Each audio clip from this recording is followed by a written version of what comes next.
India sir ഭയങ്കര immature ആണ്. ഞാനും ആലോചിച്ചു, ഇമ്മച്യൂർ ആണോ ഇനി ചില സമയങ്ങളിൽ.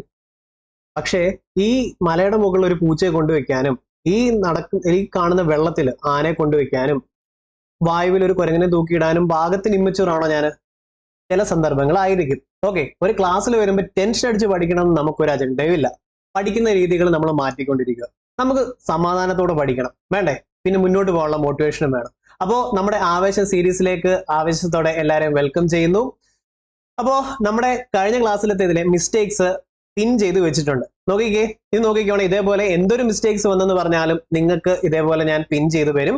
ഓക്കെ, ഈ ഗവേണൻസ് സോഫ്റ്റ്വെയറുമായി ബന്ധപ്പെട്ട് സഞ്ജയ് വന്നിട്ടില്ലേ? ഇത് മുകളിൽ പറഞ്ഞവ എല്ലാമാണ്. അറബിക്കടലുമായി അതിർത്തി പങ്കുവയ്ക്കാത്ത സംസ്ഥാനങ്ങളിൽ ആന്ധ്രാപ്രദേശാണ് ശരിയായിട്ടുള്ളത്.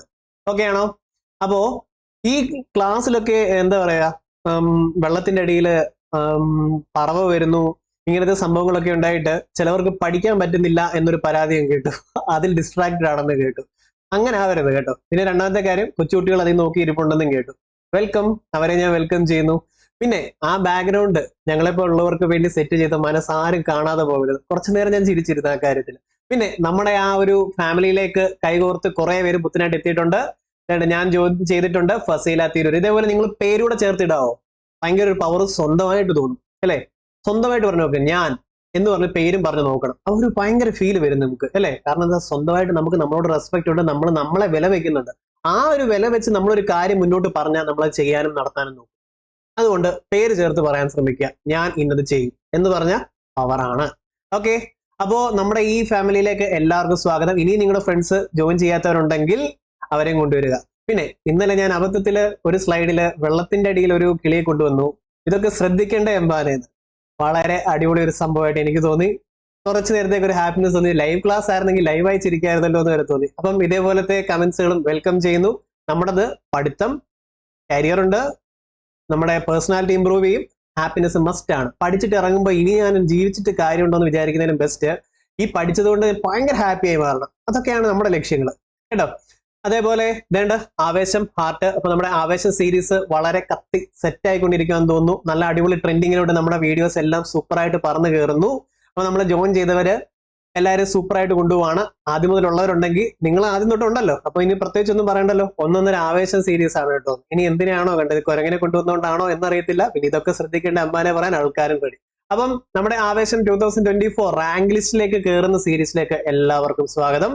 നമ്മുടെ 50 ഡേയ്സ് ചാലഞ്ചിലെ ഇന്നത്തേത് ചാലഞ്ച് 8 ആണ്. ചാലഞ്ച് 7ലെ ലീഡർ ബോർഡ് ഇതാണ്. 10:30 ക്യൂസ് ഡെയിലി ഉണ്ടാകും. നിങ്ങൾ എത്താൻ ശ്രമിക്കുക. ഓക്കെ, ഇതാണ് നമ്മുടെ ലീഡർ ബോർഡ്. ഇനി ഇന്നത്തേത് 10:30 എത്തണം. നമ്മുടെ ഡിസ്ക്രിപ്ഷൻ ബോക്സിൽ ലിങ്ക് ഉണ്ട്, ക്ലിക്ക് ചെയ്യുക, ജോയിൻ ചെയ്യുക കേട്ടോ. അപ്പോ നമുക്ക് തുടങ്ങിയാലോ? തുടങ്ങാം. റെഡി? ജീവിത രസങ്ങൾ എന്ന പേരിലെ ആത്മകഥ എഴുതിയ കലാകാരൻ ആരാണ്? ഒന്ന് ഓർത്താൽ മതി. ചിരി കുഞ്ഞിന്റെ നല്ല രസമാണ്. ഇത് റിപ്പീറ്റഡ് ചോദ്യമായതുകൊണ്ട് ഇങ്ങനെ പഠിച്ചോണേ. ചിരി കുഞ്ഞിന്റെ നല്ല രസം. പിന്നെ സ്പീഡാണ് ചിലവർക്ക് ഒരു പ്രോബ്ലം ഉണ്ട്. നിങ്ങൾ എന്ത് ചെയ്യണമെന്ന് അറിയാം? സ്പീഡ് കുറച്ച് 0.75x ഇട്ട് കണ്ടാൽ മതി, എല്ലാം സൂപ്പർ ആവും. പിന്നെ ഇത് റിവിഷനായിട്ട് വേണം, ഒത്തിരി വലിച്ചു നീട്ടിക്കൊണ്ട് പോകണ്ട എന്നുള്ളവരുണ്ടെങ്കിൽ നിങ്ങൾ 1x തന്നെ കണ്ടാൽ മതി കേട്ടോ. അപ്പൊ എല്ലാവരുടെയും പ്രോബ്ലം സോൾവ്. അപ്പൊ ജീവിത രസങ്ങൾ, ചിരി കാണാൻ കുഞ്ഞിന്റെ നല്ല രസമാണ്. ചിരി കാണാൻ കുഞ്ഞിന്റെ നല്ല രസമാണ്. രസങ്ങൾ ചേമഞ്ചേരി കുഞ്ഞിരാമൻ നായരാണ്. റെഡി? കേരള സിംഹം എന്ന കൃതിയുടെ കർത്താവ് ആരാ? Sardar K M Panicker. 50+ times ചോദിച്ചിട്ടുള്ള ആരെ പറ്റിയാണ് കേരള സിംഹം എന്ന് എഴുതിയത്? പഴശ്ശിരാജയെ പറ്റിയാണ്. ചന്ദ്രയാൻ 2 ദൗത്യത്തിന് നേതൃത്വം നൽകി ഇന്ത്യൻ ബഹിരാകാശ ഗവേഷണ സംഘടനയുടെ ചെയർമാൻ ആരായിരുന്നു? ആ സമയത്ത് ആരായിരുന്നു? ചന്ദ്രയാൻ 2 കെ ശിവനാണ്. എന്നാൽ ചന്ദ്രയാൻ 3 സമയത്ത് ആരായിരുന്നു? എസ് സോമനാഥൻ. ലാസ്റ്റ് ചെയ്ത ക്വസ്റ്റ്യൻ പേപ്പറിനകത്ത് പറഞ്ഞ ഓർമ്മയുണ്ടോ? ചന്ദ്രയാൻ 1 അണ്ണാദുരയായിരുന്നു project director. Chandrayaan 3 project director ആരായിരുന്നു? ആരാ? വീരമുത്തുവേലായിരുന്നു അല്ലെ? അത് ബൈഹാർട്ട് ആക്കിക്കൊണ്ട് മുന്നോട്ട് പോയിക്കോണം. ആ സമയത്ത് ISRO ചെയർമാൻമാർ ആരെന്ന് ചോദിച്ചാൽ അത് നമ്മൾ ഓർത്തു വെക്കണം. ഓക്കെ ആണോ? ഇനി നമ്മുടെ സോഷ്യോളജി എന്ന പഠനശാഖ ആദ്യമേ ആരംഭിച്ചത് ഏത് സർവകലാശാലയിലാണ്? എവിടെയാ? ബോംബെ ആണ്. Okay, sociology Bombay. Okay, sociology Bombay. Sociology Bombay യൂണിവേഴ്സിറ്റിയാണ്. ഇത്രയും റെഡിയല്ലേ? വിവരാവകാശ നിയമത്തിനായി പ്രവർത്തിച്ച രാജസ്ഥാനിലെ സംഘടന ഏതാണ്? മസ്ദൂർ കിസാൻ ശക്തി സംഘടന. നേതാവാര? അരുണ റോയ് ആണ്. അരുണ റോയ്. അതേപോലെ മസ്ദൂർ കിസാൻ ശക്തി സംഘടന പ്രവർത്തിച്ചത് വേറൊരു കാര്യത്തിലൂടെയാണ്, തൊഴിലുറപ്പ്. ഓക്കെ, തൊഴിലുറപ്പ്. ഇതും പഠിച്ചു വെച്ചോണം. റെഡിയല്ലേ? അടുത്തതിലോട്ട് പോകാം. നീതി ആയോഗിന്റെ ആദ്യത്തെ ഉപാധ്യക്ഷൻ ആരായിരുന്നു? നീതി ആയോഗിന്റെ ആദ്യത്തെ ഉപാധ്യക്ഷൻ ആരാ? അരവിന്ദ് പനഗരിയ. അപ്പം നമുക്ക് നോക്കാം. നിലവിലത്തെ CEO ആരാ? CEO BVR Subrahmanyan. CEO super ആന്ന് തോന്നണം, സുബ്രഹ്മണ്യൻ. നിലവിലത്തെ ഉപാധ്യക്ഷൻ ആരാണ്? സുമാൻ ബെരിയുമാണ് അല്ലെ? സുമാൻ ബെരിയുമാണെന്ന് ഓർത്തു വെച്ചോളൂ. ഇത്ര സെറ്റ് അല്ലേ? BVR സുബ്രഹ്മണ്യം, നിലവിലത്തെ സുമാൻ ബെരിയുമാണ് ഉപാധ്യക്ഷൻ. ഇത്ര ഓർത്തു വെച്ചോളൂല്ലോ. ഓക്കെ അല്ലേ? ഇനി അടുത്തിലോട്ട് പോവാ. ചരക്ക് സേവന നികുതി GST നിലവിൽ വന്നത് എപ്പോഴാ? 2017 ജൂലൈ 1 തൊട്ടാണ് അല്ലെ. എന്നാൽ GST കൗൺസിലിനെ പറ്റി പറയുന്ന ആർട്ടിക്കിൾ എത്ര? 279A ആണ് GST കൗൺസിലിനെ പറ്റി പറയുന്നത്. ടാക്സിനെ പറ്റി പറയുന്ന ആർട്ടിക്കിൾ എത്ര? 265 ആണ്. ഇത്രയും ഓർത്ത് വെച്ചോണം. ഓക്കെ അല്ലേ? അപ്പം GST കൗൺസിൽ 2017 ജൂലൈ 1. അപ്പൊ നിതി ആയോഗിന്റെ കൂടെ പറഞ്ഞിട്ട് പോണ്ടേ? റിപ്പീറ്റഡ് അല്ലേ? 2015 ജനുവരി 1 ആണ്. ഇത്രയും സെറ്റ് ആണോ? ഇനി 2019 ജ്ഞാനപീഠം അവാർഡ് നേടിയ മലയാള സാഹിത്യകാരൻ ആരാണ്? ആ മലയാളം സാഹിത്യകാരൻ ആരാ? അക്കിത്തൻ അച്യുതൻ നമ്പൂതിരിയാണ് അല്ലെ. അക്കിത്തം അച്യുതൻ നമ്പൂതിരിയാണ്. ഇനി ടോക്കിയോ ഒളിമ്പിക്സിൽ ജാവലിൻ ത്രോ ഇനത്തിൽ സ്വർണം നേടിയ കായിക താരമാരാ? നീരജ് ചോപ്ര. റിപ്പീറ്റഡ് അല്ലേ ഈ ചോദ്യം? ആണ്. സ്കൂൾ വിദ്യാർത്ഥികളിലെ ലഹരി ഉപയോഗം തടയുന്നതിനായി സംസ്ഥാന എക്സൈസ് വകുപ്പ് വിമുക്തി, ഈ വിമുക്തിയാണ് റിപ്പീറ്റഡ് ചോദ്യം അല്ലെ. വിമുക്തി ഓർത്തോണെ, ലഹരി ഉപയോഗം തടയുന്നതിനായിട്ടുള്ള വിമുക്തി. റിപ്പീറ്റഡ് ചോദ്യം, വിമുക്തി ലഹരി ഉപയോഗം തടയുന്നതിനായിട്ട്. അതിന് നേതൃത്വം നൽകി നടപ്പിലാക്കിയ പദ്ധതിയുടെ പേരെന്താ? ഉണർവ്. അപ്പൊ വിമുക്തി ഉണർവ് ഓർത്തോണം. വിമുക്തി ഉണർവ് ഓർത്തു വെച്ചോണം കേട്ടോ. വിമുക്തി ഉണർവ് ഓർത്തു വെച്ചോണം. ഇനി താഴെ കൊടുത്തിരിക്കുന്ന പ്രസ്താവനകളിൽ കിഴക്കൻ തീര സമതലവുമായി ബന്ധപ്പെട്ട ശരിയായ പ്രസ്താവന. കിഴക്ക് മീൻസ് ഈസ്റ്റ് കേട്ടോ, ഈസ്റ്റ് കോസ്റ്റ് ആണ്. ശരി. അപ്പൊ കിഴക്കൻ തീര സമുദ്രവുമായി ബന്ധപ്പെട്ട ശരിയായിട്ടുള്ള പ്രസ്താവന ഏതൊക്കെയാണ്? നമുക്ക് നോക്കിയാലോ. 1, അറബിക്കടലിനും പശ്ചിമഘട്ടത്തിനും ഇടയിൽ സ്ഥിതി ചെയ്യുന്നത്. അതേതാ? കിഴക്കാണോ? പടിഞ്ഞാറൻ തീര സമതലമാണ്. അപ്പൊ ഇത് തെറ്റാണ്. ശരിയായിട്ടുള്ളതല്ലേ ഇവിടെ വേണ്ടത്? ഓക്കെ, തെറ്റായിട്ടുള്ളത് കൊണ്ട് 1 വന്നതെല്ലാം ക്യാൻസൽ ചെയ്യാം. കഴിഞ്ഞില്ലേ ഇവിടെ? 1, 2, 3, 4 വരുന്നത് എല്ലാം ശരി. അപ്പൊ അതവിടെ കഴിഞ്ഞു. 3ഉം 4ഉം ആണ്. ഇനി ബാക്കി പഠിക്കാതെ പോകണ്ട. താരതമ്യേന വീതി കുറവാണ്. ഇത് തെറ്റ്. ഡെൽറ്റകൾ കാണപ്പെടുന്നു എവിടെ? കിഴക്കൻ തീര സമുദ്രത്തിലാണ് അല്ലെ. സുന്ദർവനം പ്രദേശം മുതൽ കന്യാകുമാരി വരെയുള്ള കിഴക്കൻ തീര സമുദ്രത്തിലാണ്. ഇത്ര ഓർത്ത് വെച്ചോളൂല്ലോ ഇല്ലേ. അപ്പൊ കിഴക്കൻ തീര സമുദ്രത്തിലെ ഏറ്റവും മുകൾ ഭാഗത്തുള്ളത് ഏതായിരുന്നു? നോർത്ത് സിർക്കാറും. എന്നാൽ ഏറ്റവും തെക്ക് ഭാഗത്തുള്ളത് ഏതായിരുന്നു? കോറമണ്ടൽ കോസ്റ്റും ആയിരുന്നു. ഓർത്ത് വെച്ചോണം. ഇത്ര സെറ്റ് അല്ലേ? അടുത്തിലോട്ട് പോയി. ഇന്ത്യയിലെ ഏറ്റവും ഉയരം കൂടിയ കൊടുമുടി ഏതാ? ഇന്ത്യയിലെ ഏറ്റവും ഉയരം കൂടിയ കൊടുമുടി എന്ന് പറയുന്നത് മൗണ്ട് ഗേറ്റു ആണ്. 8611 മീറ്റർ. കാഞ്ചൻജംഗയോ 8586 മീറ്റർ അല്ലെ. ഇത്ര ഓർത്ത് വെച്ചോളൂ. പിന്നെ ഇതാണെങ്കിൽ 8849 അല്ലെ 50 മീറ്റർ ഓർത്ത് വെച്ചോണം അല്ലെ. വളർന്നുകൊണ്ടിരിക്കുക എവറസ്റ്റ്, അത് ഓർത്തു. അപ്പം ഒരു കാര്യം ഇവിടെ വരുന്ന ചോദ്യങ്ങൾ റിപ്പീറ്റഡ് ആയിട്ടുള്ളത് പറഞ്ഞ് ശ്രദ്ധിച്ചോണേ. 1, ഇന്ത്യയിലെ ഏറ്റവും ഉയരം കൂടിയ കൊടുമുടി തർക്കരഹിത ഭൂമിയിൽ ഇരിക്കുന്നു അല്ലെ. തർക്കരഹിത ഭൂമിയിൽ എന്ന് പറയുമ്പോൾ അത് കാഞ്ചൻജംഗയാവും. ഓക്കെ, ഡിസ്പ്യൂട്ടഡ് ഏരിയയിലാണ് ഇരിക്കുന്ന ഏറ്റവും ഉയരം കൂടിയ കൊടുമുടി എന്ന് പറഞ്ഞാൽ മൗണ്ട് കീറ്റു ആണ്. കാരണം പാകിസ്ഥാൻ ഒക്കുപൈഡ് കാശ്മീരിലാണ് അത്. എന്നാൽ ഇന്ത്യയിൽ പൂർണ്ണമായും സ്ഥിതി ചെയ്യുന്ന ഏറ്റവും ഉയരം കൂടിയ കൊടുമുടി ചോദിച്ചാൽ കാഞ്ചൻജംഗയുമാണ്. ഓക്കെ, ഇന്ത്യയിലെ ഏറ്റവും ഉയരം കൂടിയ കൊടുമുടിയും ചോദിച്ചാൽ മൗണ്ട് കീറ്റു. എന്നാൽ തർക്കരഹിത ഭൂമിയിലുള്ളത് എന്ന് പറഞ്ഞാൽ കാഞ്ചൻജംഗയാണ്. ഓക്കെ, പൂർണ്ണമായും ഇന്ത്യയിൽ ഉണ്ടെന്ന് പറഞ്ഞാലും കാഞ്ചൻജംഗയാണ്. ഇത്രയും സെറ്റ് അല്ലേ? ഓക്കെ, ഇനി ഉപദ്വീപൻ നദികളിൽ ഏറ്റവും നീളം കൂടിയത് ഏതാ? നമുക്ക് നോക്കാം. Mahanadi 857 kilometre, Kaveri 800 kilometre, Godavari 1465 kilometre, Tapti തപ്പുവാണ് 7 ദിവസവും 24 മണിക്കൂർ. മുട്ടായി തപ്പുന്നത് മുൾട്ടായ വനത്തിൽ നിന്നാണ് ഉത്ഭവം കേട്ടോ. അപ്പൊ 7 മണിക്കൂർ 7 ദിവസം 24 മണിക്കൂർ. അപ്പൊ ഇതിൽ ഏറ്റവും നീളം കൂടിയത് ഏതാ? ഗോദാവരിയാണ് അല്ലെ. ഇത്ര ഓർത്ത് വെച്ചോളൂ. ഗോദാവരി, ട്രയംബക ഹിൽസ് അല്ലെ. അപ്പൊ ഇത്ര ഓർത്ത് വെച്ചോണേ. പിന്നെ അടുത്തത് കോട്ടനോപോളിസ് എന്ന് വിശേഷിപ്പിക്കപ്പെട്ട നഗരം ഏതാ? മുംബൈ ആണ്. റെഡി അല്ലേ? ഇനി അടുത്തത് കേരളത്തിൽ കൊല്ലം മുതൽ കോട്ടപ്പുറം വരെയുള്ളത് ഏതാ? ദേശീയ ജലപാത 3 അല്ലെ. വെസ്റ്റ് കോസ്റ്റ് കനാൽ എന്നറിയപ്പെടും. എന്നാൽ ഈസ്റ്റ് കോസ്റ്റ് കനാൽ എന്നറിയപ്പെടുന്ന ഏതാ? നാഷണൽ വാട്ടർവേ 5 ആണ്. ഇപ്പൊ റിപ്പറ്റീഷൻ ഒത്തിരി ആയില്ലേ. ദേശീയ ജലപാത 1 എവിടാ? അലഹാബാദ് മുതൽ ആൽഡിയ വരെയാണ് അല്ലെ. ജലപാത 2 ആണെങ്കിൽ എവിടെയാ? സാദിയ മുതൽ ദുബ്രി വരെ. 2 ദുബ്രി അല്ലെ. ദുബ്രി വരെയാണ്. ഇത്രയും കാര്യങ്ങൾ ഓർത്തു വെച്ചോണം. ജലപാത 1 ആണെങ്കിൽ എവിടെയാ? ഗംഗാ നദിയിലാണ് ഉള്ളത്. 2 ആണെങ്കിലോ ബ്രഹ്മപുത്രയിലുമാണ് ഉള്ളത് അല്ലെ. ഇത്തരം സംഭവങ്ങൾ സെറ്റ് ആണോ? ഓക്കെ, ഇനി അടുത്തത് താരാപൂർ. ഇന്നലെ നമ്മൾ പറഞ്ഞല്ലേ ഫ്രാൻസിന്റെ സഹായത്തോടു കൂടി അല്ലെ. ഫ്രാൻസിന്റെ സഹായത്തോടു കൂടിയാണ് താരാപൂർ. എവിടെയാ? മഹാരാഷ്ട്രയിലാണ്. ഓർത്തു വെച്ചോണം. കൽപ്പാക്കമാണെങ്കിലോ? കൽപ്പാക്കമാണെങ്കിൽ തമിഴ്നാടാണ്. ഇത്രയല്ലേ? ഇത്ര ഓർത്തു വെച്ചോളൂല്ലോ. ഇനി പാരമ്പര്യ ഊർജ്ജ സ്രോതസ്സിന് ഉദാഹരണം. പരമ്പരാഗതമായി കൈമാറി വരുന്നത് തീർന്നും പോകും. ഏതൊക്കെയാ? കൽക്കരി, പെട്രോള് അല്ലെ, നാച്ചുറൽ ഗ്യാസ്, ഡീസല് എക്സെട്ര ഒക്കെ പാരമ്പര്യ ഊർജ്ജ സ്രോതസ്. പാരമ്പര്യേതരം എന്ന് പറഞ്ഞാൽ എന്താ? സൗരോർജ്ജമുണ്ട്, ടൈഡൽ എനർജി വെയിലോർജ്ജമുണ്ട്, ജൈവവാതകം എക്സെട്ര ഒക്കെ ഏതാ? പാരമ്പര്യേതര ഊർജ്ജ സ്രോതസ്സാണ്. ഓക്കെ, പാരമ്പര്യ ഊർജ്ജ സ്രോതസ് പറഞ്ഞാൽ പരമ്പരാഗതമായി കൈമാറി വരുന്നത് കോള്, പെട്രോള്, ഡീസൽ അങ്ങനത്തെ തീർന്നു പോകുന്നതെല്ലാം പരമ്പരാഗതമായി വന്നതാന്ന് ഓർത്തോണം. പാരമ്പര്യ ഊർജ്ജ സ്രോതസ്. എന്നാൽ പാരമ്പര്യേതരം മീൻസ് എന്താ? തീർന്നു പോകത്തില്ല. Wind energy, solar energy, tidal energy ഇതൊക്കെ ഏതാ? പാരമ്പര്യേതരമാണ്. റിപ്പീറ്റഡ് ചോദ്യമാ, ഓർത്തു വെച്ചോണം. അടുത്തത് പൊതുമേഖലയിലെ ആദ്യത്തെ ഇരുമ്പുരുക്ക് വ്യവസായശാല ഏതാ? ഇന്ത്യൻ അയൺ ആൻഡ് സ്റ്റീൽ കമ്പനിയാണ്, ഇസ്കോ ആണ് കേട്ടോ, ഇന്ത്യൻ അയൺ ആൻഡ് സ്റ്റീൽ കമ്പനിയാണ്. എല്ലാ ക്വസ്റ്റ്യൻ പേപ്പറിലും ഉള്ള വേറെണ്ണമുണ്ട്, ബിലായി ഏതാ 1959 ബിലായ് അല്ലെ, ബിലായ് റഷ്യയുടെ സഹായത്തോടു കൂടിയാണ്. ഓക്കെ അല്ലെ, ഛത്തീസ്ഗഡിലാണ്. അടുത്തത് റൂർക്കേല 1959, 100 തവണ കൂടുതൽ ചോദിച്ചാൽ റൂർ ജർമ്മനി അല്ലെ, ജർമ്മനി, റൂർക്കേല ജർമ്മനിയാണ്. അടുത്തത് ബിലായ് റൂർക്കേല ദുർഗാപൂരാണ് 1962 ബ്രിട്ടന്റെ സഹായത്തോടു കൂടിയാണ്. കഴിഞ്ഞ ക്വസ്റ്റ്യൻ പേപ്പറിൽ ചോദിച്ചത് ബൊക്കാറോ ആയിരുന്നു. ബൊക്കാറോ 1964 റഷ്യയുടെ സഹായത്തോടു കൂടിയുമാണ്. ഇത്രയും സെറ്റായിട്ട് പഠിക്കാമെങ്കിൽ അടുത്ത ക്ലാസ്സിൽ ഈ ചോദ്യങ്ങൾ ചോദിക്കുമ്പോൾ ഇതിന്റെ കൂടെ ഏത് സംസ്ഥാനത്താണെന്ന് കൂടെ പറഞ്ഞുതരാം കേട്ടോ. അപ്പൊ ഇത്രയും സംഭവങ്ങൾ കിട്ടിയോ, ഷുവർ ആയിട്ടും ചോദിക്കും കേട്ടോ. ഇനി ഇന്ത്യയിൽ ആദ്യമായി പെട്രോളിയം ഖനനം ചെയ്ത പ്രദേശം ഏതാ? ആദ്യമായി ചെയ്തത് ഡിഗ്ബോയ്. എന്നാൽ ഏറ്റവും വലുത് ഏതാ? മുംബൈ ഹൈ. അതേപോലെ കോള് അല്ലെ, ആദ്യത്തെ അല്ലെങ്കിൽ ഏറ്റവും വലിയ കോൾ ഫീൽഡ് അല്ലെ, അല്ലെങ്കിൽ നമ്മുടെ കോൾ ഫീൽഡ് ഖനനം ചെയ്യുന്നത് അല്ലെങ്കിൽ ഏറ്റവും വലുത് ഏതാ? ജാരിയാണ് അല്ലെ. എന്നാൽ ആദ്യത്തെ ഏതായിരുന്നു? റാണിഗഞ്ച് ആണ്. ഇത്രയും കിട്ടിയോ? ആദ്യത്തെ റാണിഗഞ്ച്, ഏറ്റവും വലുത് ജാരിയ. എന്നാൽ പെട്രോളിയം ഖനനം ചെയ്യുന്നതാണെങ്കിൽ ഡിഗ്ബോയ് ആദ്യത്തേത്, ഏറ്റവും വലുത് മുംബൈ ഹൈ. ഇത് ഓർത്ത് വെച്ചോണം, റിപ്പീറ്റഡ് ആയി 2024 ചോദിച്ചു. ഓക്കെ അല്ലെ. ഇനി ഇന്ത്യയിൽ ധാതുക്കളുടെ കലവറ എന്നറിയപ്പെടുന്ന മിക്കവാറും ഛോട്ടാ നാഗ്പൂർ പീഠഭൂമിയും തരും. എന്നാൽ ഇവിടെ ഏതാ? ഉപദ്വീപീയ പീഠഭൂമി. സെറ്റ്.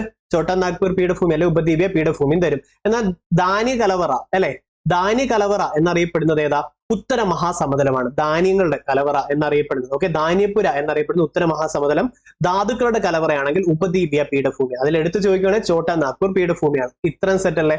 അടുത്തത് താഴെ കൊടുത്തിരിക്കുന്നവയിൽ സമത്വത്തിനുള്ള അവകാശം ഉൾപ്പെടാത്തത് ഏതാണ്? സമത്വത്തിനുള്ള അവകാശം ഉൾപ്പെടാത്തത് നിയമത്തിന് മുന്നിൽ സമത്വം ഉറപ്പാക്കല്, കുറ്റകൃത്യം ചെയ്തവരെ സംബന്ധിച്ചുള്ള സംരക്ഷണം, പൊതു നിയമനങ്ങളിൽ അവസര സമത്വം, തൊട്ടുകൂടായ്മ നിർത്തലാക്കുക. അപ്പം ഈ സമത്വത്തിനുള്ള അവകാശത്തിൽ ഉൾപ്പെടാത്തത് ഈ കൂട്ടത്തിൽ ഏതാ?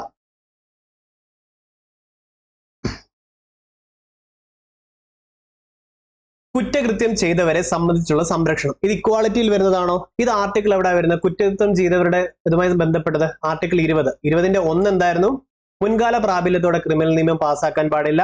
2, ഒന്നിലധികം തവണ ഒരാളെ ഒരു കുറ്റത്തിന് ശിക്ഷിക്കാൻ പാടില്ല. 3 ആണെങ്കിൽ ഏതായിരുന്നു? അയാൾക്കെതിരെ തന്നെ തെളിവുകൾ നൽകാൻ പ്രേരിപ്പിക്കാൻ പാടില്ല.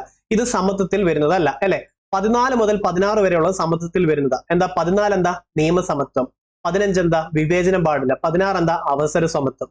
ഇത്രയും ഓക്കെ അല്ലേ അല്ലേ? ഓക്കെ. പിന്നെ 17 ഏത് വരുന്നത്? അൺടച്ചബിലിറ്റി. 18 ആണെങ്കിലോ എന്ത് വരും? ബഹുമതികൾ നിർത്തലാക്കുന്ന അബോളിഷൻ ഓഫ് ടൈറ്റിൽസ് വരും അല്ലെ. ഇതൊക്കെ ഇമ്പോർട്ടന്റ് ആയിട്ടുള്ളതാ, ഓർത്ത് വെച്ചോണം. ഭരണഘടനയുടെ ഏത് ഭാഗത്താണ് മൗലിക കർത്തവ്യങ്ങൾ ഫണ്ടമെന്റൽ ഡ്യൂട്ടി റഷ്യയിൽ നിന്ന് നമ്മൾ കടമെടുത്തു അല്ലെ? ഭാഗം 4A അതായത് 51A ഇത് വരുന്നത് ആണല്ലോ. 42ാം ഭേദഗതിയിലാണ് ഇത് ആഡ് ചെയ്തത്. ഭാഗം 4 ആണെങ്കിലോ എവിടെയാ? DPSP നമ്മൾ കടമെടുത്തത് അയർലൻഡിൽ നിന്നാണ്. എന്നാൽ DPSP ആദ്യമായി ഇൻക്ലൂഡ് ചെയ്ത രാജ്യം ഏതാന്ന് ചോദിച്ചാൽ ഏത് പറയും? സ്പെയിൻ പറയും നമ്മൾ അല്ലെ, സ്പെയിൻ പറയും. ഇത്രയും ഓർത്ത് വെച്ച് വേണം. ഇനി 44 എന്തായിരുന്നു? യൂണിഫോം സിവിൽ കോഡ് DPSPക്കകത്ത് വരുന്നതാ. ഇത്രയും ഓക്കെ അല്ലേ? ഇത്രയും പക്ക ആണല്ലോ അല്ലെ. പിന്നെ ഇവിടുന്ന് ചോദിച്ചിട്ടുള്ള ഭാഗം 2 എന്തായിരുന്നു? സിറ്റിസൺഷിപ്പ് ആണ് അല്ലെ. ഭാഗം 3 ആണെങ്കിൽ ഫണ്ടമെന്റൽ റൈറ്റ്സ് ആണ്. ഇത്ര ഓർത്ത് വെച്ചോളൂല്ലോ. ഇനി ഇന്ത്യൻ ദേശീയ പതാകയിൽ സമാധാനത്തെയും സമത്വത്തെയും പ്രതികരിക്കുന്ന നിറം ഏതാ? സമാധാനം ഉദ്ദേശിച്ചിട്ടുള്ള ഏതാ? വെള്ളക്കൊടി കാണിക്കുന്നതല്ലേ സമാധാനം അല്ലെ. എന്നാൽ ധീരതയാണെങ്കിൽ കുങ്കുമം. ചുവപ്പെന്ന് തരും, ചുവപ്പില്ല, കുങ്കുമമാണ് ധീരത. സമൃദ്ധിയാണെങ്കിലോ പച്ച വരും അല്ലെ, ഓർത്ത് വെച്ചോളൂ. പിന്നെ അതേപോലെ നമ്മുടെ അശോക ചക്രമില്ലേ 24 അരക്കാലുകളുണ്ട്. അതിന്റെ കളർ എന്താണെന്ന് ചോദിക്കും, നേവി ബ്ലൂ ആണെന്നും ഓർത്ത് വെച്ചോണം. ഇത്ര ഓക്കെ അല്ലേ. ഇനി നമ്മുടെ ഫ്ലാഗ് അംഗീകരിച്ചത് എപ്പോഴാ? Flag 1947 July 22. ഇത് പക്ക അല്ലേ? ഇത്ര ഓർത്ത് വെച്ചോളൂല്ലോ. പിന്നെ ഏറ്റവും വലിയ സൈസ് ഓർമ്മയുണ്ട് ഫ്ലാഗ് കോഡ് അനുസരിച്ച് 6300 × 4200 mm. ഒരു സന്തോഷം തോന്നില്ല നമ്മൾ പഠിച്ചത് പിന്നെയും പിന്നെയും കിട്ടുന്നെന്ന്? അപ്പൊ ആദ്യമായിട്ട് കാണുന്നവരുണ്ട്, നിങ്ങൾ ആദ്യം മുതൽ കാണണം. അല്ലെങ്കിൽ ഇവിടെ തൊട്ട് കാണുമ്പോഴേ ഓവർലോഡ് കിട്ടും, പഠിച്ചെടുക്കാന്നുണ്ടെ പഴയതും കിട്ടിയെന്ന് ഓർത്താൽ മതി കേട്ടോ. അപ്പം ഈ ഒരു ആവേശത്തോടെ നിങ്ങൾ മുന്നോട്ട് പോകാമെങ്കിൽ നിങ്ങൾക്ക് റാങ്ക് കിട്ടും. നിങ്ങൾക്കുള്ള ബുദ്ധിയും കഴിവും വിവരവും അവസരവും ഉപയോഗിച്ചില്ലെങ്കിൽ അത് നിങ്ങളോട് ചെയ്യുന്ന ഏറ്റവും വലിയ തെറ്റാ കേട്ടോ. 1 ലക്ഷം രൂപയുടെ കോഴ്സ് ലോഞ്ച് ചെയ്തിട്ടുണ്ടായാലും ചിലപ്പോൾ വാങ്ങിച്ചേനെ അല്ലെ. എന്താ 1 ലക്ഷം രൂപയുടെ? അപ്പൊ ഉറപ്പാ ജോലി. ഫ്രീ ആയിട്ട് 1 കോടിയുടെ അത്രയും എഫേർട്ട് ഇട്ട് ആത്മാവിധിൽ ഇട്ട് തരുന്ന ഒരു കോഴ്സ് ആയത്. ഇത് ഫുള്ള് നിങ്ങൾ കംപ്ലീറ്റ് ചെയ്താൽ നിങ്ങൾ റാങ്ക് ലിസ്റ്റിൽ, ഒറ്റയൊക്കെ റാങ്ക് ലിസ്റ്റിൽ വരും കേട്ടോ. അതാണ് എന്റെ ആവശ്യം. അപ്പം ഏറ്റവും വലിയത് എത്ര? 6300 × 4200. റേഷ്യോ എത്ര? നീളവും വീതിയും 3:2. വീതിയും നീളവും ചോദിച്ചാൽ 2:3. ഫ്ലാഗ് കോഡിന്റെ വർഷം എത്ര? 2002. ഇത്ര ഓക്കെ അല്ലേ? അടുത്തതിലോട്ട് പോവാം. ഇനി 1950 ജനുവരി 24 ഭരണഘടനാ നിർമ്മാണ സഭ ജനഗണമനയുടെ ഏത് ഭാഷയിലുള്ള പതിപ്പിനെയാണ് അംഗീകാരം നൽകിയത്? അപ്പൊ ജനഗണമനയ്ക്ക് അംഗീകാരം നൽകിയത് ഹിന്ദിയാണ് അല്ലെ. എന്നാൽ ആദ്യമേ ആലപിച്ചത് ഏതാ? ബംഗാളി ഭാഷയിലായിരുന്നു. എന്നാൽ അനുമതി നൽകിയത്, അംഗീകാരം നൽകിയത് ഹിന്ദിയാണ് അല്ലെ. അപ്പൊ ഈ 1950 ജനുവരി 24 നാഷണൽ സോങ്ങും നാഷണൽ ആന്തവും അംഗീകരിച്ചു. 1950 ജനുവരി 26 ഭരണഘടന നിലവിൽ വന്നു. അതേപോലെ നാഷണൽ സിംബലും നിലവിൽ വന്നു. അപ്പൊ നമ്മുടെ ഫ്ലാഗ് പറയണ്ടേ 1947 ജൂലൈ 22. ഇത്രയും സെറ്റ് അല്ലേ. ഇനി ഈ ജനഗണമനയുടെ നോക്കിക്കേ, ആദ്യമേ ആലപിച്ച INC സെഷൻ ഏതാ? 1911 എത്ര സെക്കൻഡ് എടുക്കും ഇവിടെ? 52 സെക്കൻഡ് എടുക്കും. ഇനി കണ്ടൻസ്ഡ് ആണെങ്കിൽ 20 ആണ് അല്ലെ. ഇനി ഇവിടെ ഉപയോഗിച്ചിരിക്കുന്ന രാഗം ഏതാ? ശങ്കരാഭരണമാണ് അല്ലെ. ശങ്കരാഭരണം ആണ്. ജനങ്ങൾക്ക് ആഭരണം ഇഷ്ടമാണ് എന്നാ ഞാൻ കണക്ട് ചെയ്ത് വെച്ചിട്ടുള്ളത്. ജനഗണമന ശങ്കരാഭരണം. ഓക്കെ, ജനഗണമന ശങ്കരാഭരണം അല്ലെ. ഭാരത ഭാഗ്യ വിധാത തുടങ്ങുന്നതിൽ നിന്ന് എടുത്തതാ. ഇത്ര ഓർത്ത് വെച്ചോളൂല്ലോ അല്ലെ. അപ്പൊ INC 1911 52 സെക്കൻഡ്, കണ്ടൻസ്ഡ് ആണ് 20. ഓക്കെ ആണോ? ഇനി വന്ദേ മാതരം ആയിരുന്നെങ്കിലോ? വന്ദേ മാതരം ആണെങ്കിൽ 65 സെക്കൻഡ് ആണെന്ന് ഓർത്തു വെച്ചോണം. ഓക്കെ അല്ലെ. 1896 ആദ്യമേ ആലപിച്ചതെന്നും ഓർത്തു വെച്ചോണം. ഇത്രയും സംഭവങ്ങൾ കിട്ടിയോ? ഇത്രയും ഓക്കെ അല്ലേ? ഇവിടെ പറയേണ്ടത് ജനഗണമനയുടെ അത്യാവശ്യം ഇമ്പോർട്ടന്റ് ആയിട്ടുള്ളത് എല്ലാം പറഞ്ഞു കഴിഞ്ഞു. അടുത്ത ഇന്ത്യയുടെ ദേശീയ ഗീതം ഏതാ? ഇന്ത്യയുടെ ദേശീയ ഗീതം വന്ദേ മാതരം അല്ലെ. വന്ദേ മാതരം ഓർത്തോണം. ഓക്കെ, വന്ദേ മാതരം. പിന്നെ ദേശീയ ഗീതം വന്ദേ മാതരം. ദേശീയ ഗീതവും ദേശീയ ഗാനവും മാറുന്നവരുണ്ട്. നിങ്ങൾക്ക് ഒരു കാര്യം പറഞ്ഞുതരാം. ഗീ നെയ്യല്ലേ. ഗീ ദേശീയ ഗീതത്തിന്റെ ഗീ മാറുന്നവർ മാത്രം കേട്ടോ, ബാക്കിയുള്ളവർ സ്കിപ്പ് അടിച്ച ഒരു 5 സെക്കൻഡ്. ഗീ നെയ് അല്ലെ. ദേശീയ ഗീതത്തിന്റെ ഗീ ആണ് ഇത്. നെയ്യ്. കല്യാണത്തിലൊക്കെ പോയിരിക്കും നമ്മൾ പറയും ഗീ ഇങ്ങ് കൊണ്ടുവാ അല്ലെ. ഇങ്ങ് വന്നേന്ന് പറയാം കേട്ടോ. ഗീ ഇങ്ങ് കൊണ്ടുവാ എന്ന് പറയാം. അപ്പൊ ദേശീയ ഗീതം വന്ദേ മാതരം. ദേശീയ ഗീതം വന്ദേ മാതരം. ഇങ്ങ് വന്നേ, ഗീ കൊണ്ട് വന്നേ, ഗീ കൊണ്ട് വന്നേ, നെയ് കൊണ്ട് വന്നേ എന്നാ പറയുന്നത്. അപ്പൊ ദേശീയ ഗീതമാണെങ്കിൽ വന്ദേ മാതരമാണ്. 65 സെക്കൻഡ് എടുക്കും. ഓക്കെ. ഇനി ജനഗണമനയാണെങ്കിലോ എന്താ? നമ്മുടെ ദേശീയ ഗാനമാണെന്ന്. ഓക്കെ, ഇത്ര സെറ്റ് അല്ലേ? ഓക്കെ ആണല്ലോ. ഇനി ദേശീയ മനുഷ്യാവകാശ നിയമം പാർലമെന്റ് പാസ്സാക്കിയത് എപ്പോഴാണ്? 1993 സെപ്റ്റംബർ 28. റിപ്പീറ്റഡ് ചോദ്യം 100 തവണ കൂടുതൽ. എന്നാൽ കമ്മീഷൻ നിലവിൽ വന്നത്, മനുഷ്യാവകാശ കമ്മീഷൻ നിലവിൽ വന്നത് എപ്പോഴാണ്? 1993 ഒക്ടോബർ 12. മറക്കല്ലേ. സെപ്റ്റംബർ 28 നിയമം പാസ്സാക്കി. ഒക്ടോബർ 12 കമ്മീഷൻ നിലവിൽ വന്നു. നാഷണൽ ഹ്യൂമൻ റൈറ്റ് കമ്മീഷനിൽ എത്ര പേരുണ്ട്? ചെയർമാൻ ഉൾപ്പെടെ 6 പേരുണ്ടെന്നും ഓർത്തു വെച്ചോണം. ഇത്ര ഓക്കെ അല്ലെ. നിലവിലത്തെ ആരാ? അരുൺകുമാർ മിശ്ര. ആദ്യത്തെ ആരാ? രംഗനാഥ മിശ്ര. ഏറ്റവും കൂടുതൽ കാലം വരുന്നത് മലയാളിയായിട്ടുള്ള വ്യക്തി ആരായിരുന്നു? KG ബാലകൃഷ്ണൻ. റിപ്പീറ്റഡാ, പഴയ ക്വസ്റ്റ്യൻ പേപ്പർ എന്ന് പറഞ്ഞത്. താഴെ കൊടുത്തിരിക്കുന്ന വിവരാവകാശവുമായി ബന്ധപ്പെട്ട് ശരിയായിട്ടുള്ള പ്രസ്താവന ഏതൊക്കെയാ? അപ്പൊ നമുക്ക് നോക്കാം. വിവരാവകാശവുമായി ബന്ധപ്പെട്ട് ഈ ക്വസ്റ്റ്യൻ ക്യാൻസൽഡ് ആക്കി. കാരണം ഇപ്പൊ നമുക്ക് പറയാം, വിവരാവകാശ നിയമം നിലവിൽ വന്നത് 2005. ഓക്കെ അല്ലേ? ശരിയാ. വിവരാവകാശ നിയമം പ്രാവർത്തികമാക്കാൻ പ്രവർത്തിച്ച സംഘടനയാണ് ഉത്തർപ്രദേശിലെ കിസാൻ, അല്ല എവിടുത്തെ? രാജസ്ഥാനിലെയാണ്. അതുകൊണ്ട് ഇത് തെറ്റാ കേട്ടോ. രാജസ്ഥാനിലെ മസ്തൂർ കിസാൻ ശക്തി സംഘടന കേട്ടോ. ഓക്കെ, അത് ഓർത്ത് വെച്ചോണേ. അരുണ റോയ് ആണ് നേതൃത്വം നൽകിയത്. ഇനി രാജ്യസുരക്ഷയും അഖണ്ഡതയും ബാധിക്കുന്ന വിവരങ്ങൾ, കോടതിയുടെ പരിഗണനയിൽ ഇരിക്കുന്നവ, ഒരാളുടെ ജീവിതത്തെ അല്ലെങ്കിൽ എന്താ പറയുക ഒരാളുടെ ജീവനെ ബാധിക്കുന്ന വിവരങ്ങളൊക്കെ നിയമം വഴി വെളിപ്പെടുത്താൻ പാടില്ല അല്ലെ. പാടില്ല, നോ ആണ് ഇവിടെ. അതുകൊണ്ടാണ് ഇത് തെറ്റിപ്പോയത്. ഓക്കെ. മുഖ്യ വിവരാവകാശ കമ്മീഷണറും 10ൽ കുറയാത്ത അംഗങ്ങളും, അത് ശരിയല്ലേ? അതുകൊണ്ടാണ് ഈ ക്വസ്റ്റ്യൻ ക്യാൻസൽഡ് ആയത്. അപ്പോൾ നമ്മുടെ ചീഫ് ഇൻഫർമേഷൻ കമ്മീഷണർ, കേന്ദ്ര തലത്തിലെ വിവരാവകാശ കമ്മീഷൻ എത്ര പേരുണ്ട്? കമ്മീഷൻ ഉൾപ്പെടെ പറയുവാണെങ്കിൽ 11, കമ്മീഷനെ കൂടാതെ 1+10 ഓർത്ത് വെച്ചോണം അല്ലെ. അപ്പൊ നമ്മുടെ കേരളത്തിലെ ആണെങ്കിൽ എത്രയാ? കമന്റ് ചെയ്ത് നോക്കിക്കേ. കേരളത്തിലെ വിവരാവകാശ കമ്മീഷനിൽ മൊത്തം എത്ര പേരുണ്ട്? 1+5 ആണ്. ആണോ? നിങ്ങൾ കമന്റ് ചെയ്യണം. അപ്പൊ ഇത് മറക്കല്ലേ.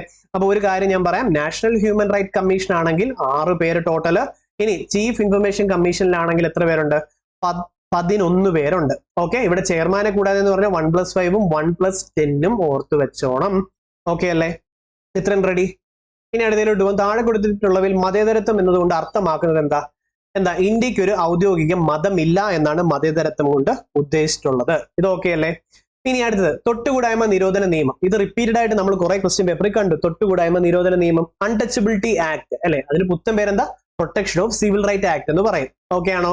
ശരി. അപ്പൊ തൊട്ടുകൂടായ്മ നിരോധന നിയമം ഏത് വർഷം? 1955 അല്ലെ. പിന്നെ വേറെ എന്തൊക്കെയുണ്ട്?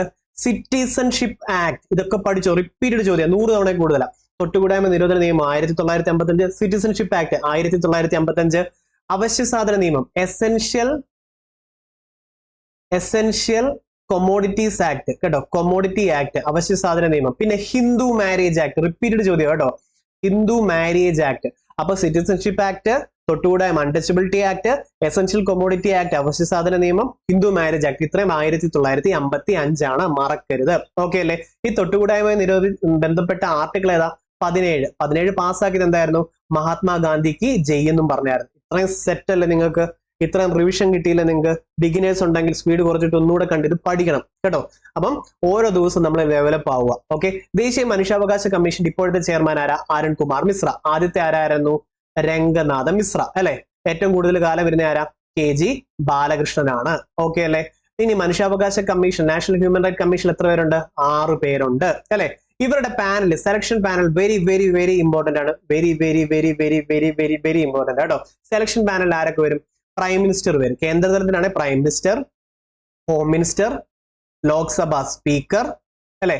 പിന്നെ ലോക്സഭ ഒപ്പോസിഷൻ ലീഡർ, പ്രതിപക്ഷ നേതാവ് അല്ലെ. പിന്നെ രാജ്യസഭ ഡെപ്യൂട്ടി ചെയർമാൻ ആണ്. പിന്നെ രാജ്യസഭ ലീഡറും വരും ഇല്ലേ. രാജ്യസഭ ഒപ്പോസിഷനും ഇത്രയും പേര് വരും. ഇത് ഇത്ര ഓക്കെ ആണോ? ഇനി സ്റ്റേറ്റിലാണെങ്കിൽ എങ്ങനെ വന്നേനെ? Chief minister, home minister, legislative അസംബ്ലിയിലെ സ്പീക്കർ, ഓക്കെ, ലെജിസ്ലേറ്റീവ് അസംബ്ലിയിലെ ഒപ്പോസിഷൻ ലീഡർ. ഇനി ദ്വിമണ്ഡല നിയമ നിർമ്മാണ സഭ ഉണ്ടെങ്കിൽ ലെജിസ്ലേറ്റീവ് കൗൺസിലത്തെ ഡെപ്യൂട്ടി ചെയർമാനും ഒപ്പോസിഷൻ ലീഡറും വരും. ഇത്രയും കിട്ടിയോ? ഇത് മറക്കരുത്, റിപ്പീറ്റഡ് ചോദ്യം കേട്ടോ. പല ക്ലാസ് ആയിട്ട് ഇത് പഠിച്ചെടുക്കണം. അപ്പൊ മനുഷ്യാവകാശ കമ്മീഷൻ, മനുഷ്യാവകാശവുമായി ബന്ധപ്പെട്ട നിയമം പാസ്സാക്കിയത് എപ്പോഴാ? 93 സെപ്റ്റംബർ 28 നിയമം പാസ്സാക്കി പാർലമെന്റ്. എന്നാൽ കമ്മീഷൻ നിലവിൽ വന്നത് എപ്പോഴാ? 93 ഒക്ടോബർ 12 ആണ്. അത്രയും പക്കായില്ലേ അല്ലെ. ഓക്കെ. ഇനി ഭഗത് സിംഗുമായി ബന്ധമില്ലാത്ത പ്രസ്താവന കണ്ടെത്തുക. ബന്ധമില്ലാത്തത്. സ്വരാജ് പാർട്ടി രൂപം കൊടുത്തു. സ്വരാജ് പാർട്ടി ആരായിരുന്നു? പ്രസിഡന്റ് CR ദാസും സെക്രട്ടറി മോട്ടിലാൽ നെഹ്റു ആയിരുന്നു. മോട്ടിലാൽ നെഹ്റു. റിപ്പീറ്റഡ് ചോദ്യമാണ്, ഓർത്തോണെ. 1922 നിയമലംഘനം നിസ്സഹരണ പ്രസ്ഥാനം പിൻവലിച്ചതിനെ തുടർന്ന് മാറിയതാ. കോൺഗ്രസിലുള്ളവർ മാറി സ്വരാജ് പാർട്ടി ഫോം ചെയ്തു. പ്രസിഡന്റ് CR ദാസും സെക്രട്ടറി മോട്ടിലാൽ നെഹ്റുവാ. ഓക്കെ. അപ്പൊ ഒന്ന് തെറ്റാ.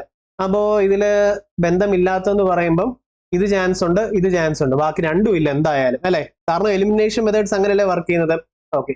ഇനി 1928 ഹിന്ദുസ്ഥാൻ സോഷ്യലിസ്റ്റ് റിപ്പബ്ലിക്കൻ ആർമി എന്ന സംഘടന രൂപീകരിച്ചു. ഓക്കെ ആണോ? ശരി. ഇത് പക്ഷേ രൂപീകരിച്ചത് ആരായിരുന്നു? ചന്ദ്രശേഖർ ആസാദ് ആയിരുന്നു അല്ലെ. അതേപോലെ കുറച്ച് നേതാക്കളുണ്ട്, അത് ഭഗത് സിംഗ് അല്ല. അപ്പൊ ഈ കൂട്ടത്തിൽ ഇത് രണ്ടും തെറ്റാണ്. ഹിന്ദുസ്ഥാൻ സോഷ്യലിസ്റ്റ് റിപ്പബ്ലിക്കൻ അസോസിയേഷൻ 1928 നിങ്ങൾ മസ്റ്റ് ആയി പഠിച്ചിട്ടുണ്ടായിരിക്കണം. ഇനി സെൻട്രൽ ലെജിസ്ലേറ്റീവ് അസംബ്ലിയിൽ ബോംബ് പറഞ്ഞു, അത് ശരിയാ. ഓക്കെ. അപ്പൊ ഇതാണ് കൂട്ടത്തിൽ രണ്ടെണ്ണം തെറ്റായിട്ടുള്ളത്. ഇത്തരം സംഭവങ്ങൾ നിങ്ങൾക്ക് കിട്ടിയോ അല്ലെ. അടുത്തത് ക്വിറ്റ് ഇന്ത്യ സമരവുമായി ബന്ധമില്ലാത്ത പ്രസ്താവന. ഇത് ഇങ്ങോട്ട് വരുന്ന സ്റ്റേറ്റ്മെന്റ്, ഇത് ഈ ക്വസ്റ്റ്യൻ പേപ്പറിൽ മൊത്തം സ്റ്റേറ്റ്മെന്റ്സ് ആണ്. ഓക്കെ. മൊത്തം സ്റ്റേറ്റ്മെന്റ് അത്രയും നമുക്ക് പഠിക്കാനുള്ള അവസരം ഇവിടെ കിട്ടുന്നത്. അപ്പം ഇത് നവോത്ഥാന നായകർ കുറെ പേരും, അപ്പൊ നമുക്ക് അതൊക്കെ റിവൈസ് ചെയ്ത് പക്കായിട്ട് കിട്ടും കേട്ടോ. ക്വിറ്റ് ഇന്ത്യ സമരവുമായി ബന്ധമില്ലാത്തത് ഏതൊക്കെയാണ്? ഗാന്ധിയുടെ നേതൃത്വത്തിൽ നടന്ന അവസാനത്തെ ബഹുജന സമരമാണ്, അത് ശരിയാണ് അല്ലെ. ഗാന്ധിയുടെ നേതൃത്വത്തിൽ ഇന്ത്യയിൽ നടന്ന, ഇത് ഇത്രയും ശ്രദ്ധിച്ചോണേ, പഠിച്ചോണം. വീഡിയോ ഇഷ്ടപ്പെട്ട ലൈക്ക് ചെയ്യാൻ മറക്കരുത് കേട്ടോ. അപ്പം ഈ ഡിസ്ലൈക്സ് കൂടി വന്നു കഴിഞ്ഞാൽ നമ്മുടെ വീഡിയോയുടെ ക്വാളിറ്റിയും കണ്ടന്റും ഒക്കെ ബാധിക്കും. അതുകൊണ്ട് നിങ്ങൾ ലൈക്ക് അടിക്കാൻ മറക്കരുത് ക്ലാസ് ഇഷ്ടപ്പെട്ടാൽ. ഓക്കെ, ശരി. അപ്പൊ അത് ഞാൻ ഇടയ്ക്കിടയ്ക്ക് പറയാൻ പറ്റുന്നു. പിന്നെ ആദ്യമായിട്ട് കാണുന്നവരുണ്ട്, സബ്സ്ക്രൈബ് ചെയ്തേക്കണം കേട്ടോ. അപ്പം ഗാന്ധിജിയുടെ നേതൃത്വത്തിൽ ഇന്ത്യയിൽ നടന്ന ആദ്യത്തെ സത്യാഗ്രഹം ഏതാണെന്ന് ചോദിച്ചാൽ ചമ്പാരൻ സത്യാഗ്രഹം 1917. ഓക്കെ. ഗാന്ധിയുടെ നേതൃത്വത്തിൽ ഇന്ത്യയിൽ നടന്ന ആദ്യത്തെ നിരാഹാര സത്യാഗ്രഹം ചോദിച്ചാൽ അഹമ്മദാബാദ് മിൽ സമരമാണ് 1918. ഇത്രയും കിട്ടിയല്ലോ. ഇനി ഗാന്ധിയുടെ നേതൃത്വത്തിൽ ഇന്ത്യയിൽ നടന്ന ആദ്യത്തെ ബഹുജന പ്രക്ഷോഭം, ഓക്കെ, ആദ്യത്തെ ബഹുജന സമരം എന്ന് പറഞ്ഞ ഏതാ? നിസ്സഹരണ സമരമാണ് അല്ലെ. നോൺ കോപ്പറേഷൻ മൂവ്മെന്റ് ആണ് 1920. പിന്നെ അടുത്തത് ഏതാ? സിവിൽ നിയമലംഘനമാണ്. അവസാനത്തത് ഏതാ? ക്വിറ്റ് ഇന്ത്യ ആണ്. ഇത്രയും റിവൈൻഡ് അടിച്ച് കേട്ട് ബൈഹാർട്ട് ചെയ്തേക്കണം. ഓക്കെ അല്ലെ. ഇനി Congress, Muslim League, Communist Party of India എന്നിവരൊക്കെ ഈ പ്രമേയത്തെ പിന്തുണച്ചു. ഇവരൊക്കെ പിന്തുണച്ചിട്ടുണ്ടായിരുന്നോ? ഈ കൂട്ടത്തിൽ ഇത് തെറ്റാണ്, പിന്തുണച്ചിട്ടില്ല. ഓക്കെ അല്ലെ. ഇനി ബ്രിട്ടീഷ് സർക്കാർ സ്റ്റാൻഫോർഡ് ക്രിപ്സ് കീഴിൽ ഒരു ദൗത്യ സംഘം ഇന്ത്യയിലേക്ക് അയച്ചു. ഇത് ശരിയല്ലേ? ആണ്. ക്രിപ്സ് മിഷന്റെ അല്ലെങ്കിൽ എങ്ങനെയാണ് ക്യാബിനറ്റ് ഫോം ചെയ്യുന്നത്. ഓക്കെ. എന്നാൽ ഈ ക്വിറ്റ് ഇന്ത്യ പ്രമേയം പാസ്സാക്കിയത് എപ്പോഴാ അറിയാം? 1942 ഓഗസ്റ്റ് 8. പക്ഷേ ക്വിറ്റ് ഇന്ത്യ ഡേ എന്ന് പറഞ്ഞ PSC എല്ലാവരും ട്രാപ്പിലാക്കും. ക്വിറ്റ് ഇന്ത്യ ഡേ എന്ന ഓഗസ്റ്റ് 9 ആണ്. ഇത്ര സെറ്റ് അല്ലേ? ക്വിറ്റ് ഇന്ത്യ സമരനായക ആരാ? റിപ്പീറ്റഡ് ആയി PSC ചോദിക്കുന്നതാ. നിങ്ങൾക്ക് അറിയാവോ? കമന്റ് ചെയ്യണം. റെഡി? മാർക്ക് ചെയ്തില്ലല്ലോ. ഈ കൂട്ടത്തിൽ പെടാത്തത് 1ഉം 2ഉം ആണേ. ശരിയല്ലേ? അടുത്തത് മൗലാന അബ്ദുൽ കലാം ആസാദിനെ സംബന്ധിച്ച് തെറ്റായ പ്രസ്താവന ഏതാണ്? തെറ്റായിട്ടുള്ളത് നമുക്ക് നോക്കാം. സ്വതന്ത്ര ഇന്ത്യയിലെ ആദ്യത്തെ വിദ്യാഭ്യാസ മന്ത്രി, അത് ശരിയാണ്. അപ്പം ശരിയായതുകൊണ്ട് ഈ ഓപ്ഷൻ എന്തായാലും വരത്തില്ല, കാരണം തെറ്റല്ലേ വേണ്ടത്. ഇതാ എലിമിനേഷൻ കേട്ടോ. പതിയെ അത് ചെയ്ത് നമുക്ക് സെറ്റ് ആക്കി എടുക്കണേ. ഓക്കെ. അടുത്തത് മൗലാന അബ്ദുൽ കലാം ആസാദിന്റെ ജന്മദിനം നവംബർ 11 ദേശീയ വിദ്യാഭ്യാസ ദിനമായി ആചരിക്കുന്നത്, അത് ശരിയല്ലേ? അപ്പൊ ഇതും വരത്തില്ല എന്തായാലും, കാരണം തെറ്റാ വേണ്ടത്, അത് ശരിയാണ്. ആസാദിന്റെ പുസ്തകമാണ് India Wins Freedom. India Wins Freedom ആസാദിന്റെ ബുക്ക് അല്ലേ? അപ്പൊ ഇതും പോയി. അപ്പൊ 4 മാത്രം. ഇനി 4 എന്തെന്ന് വായിച്ചു നോക്കാം. നെയ്ത്താലും വിദ്യാഭ്യാസ പദ്ധതി ആര് തുടങ്ങി നിങ്ങൾ പഠിക്കേണ്ട. അല്ല, ഇവിടുത്തെ വായിക്കേണ്ട. നെയ്ത്താലും പദ്ധതി ആരായിരുന്നു?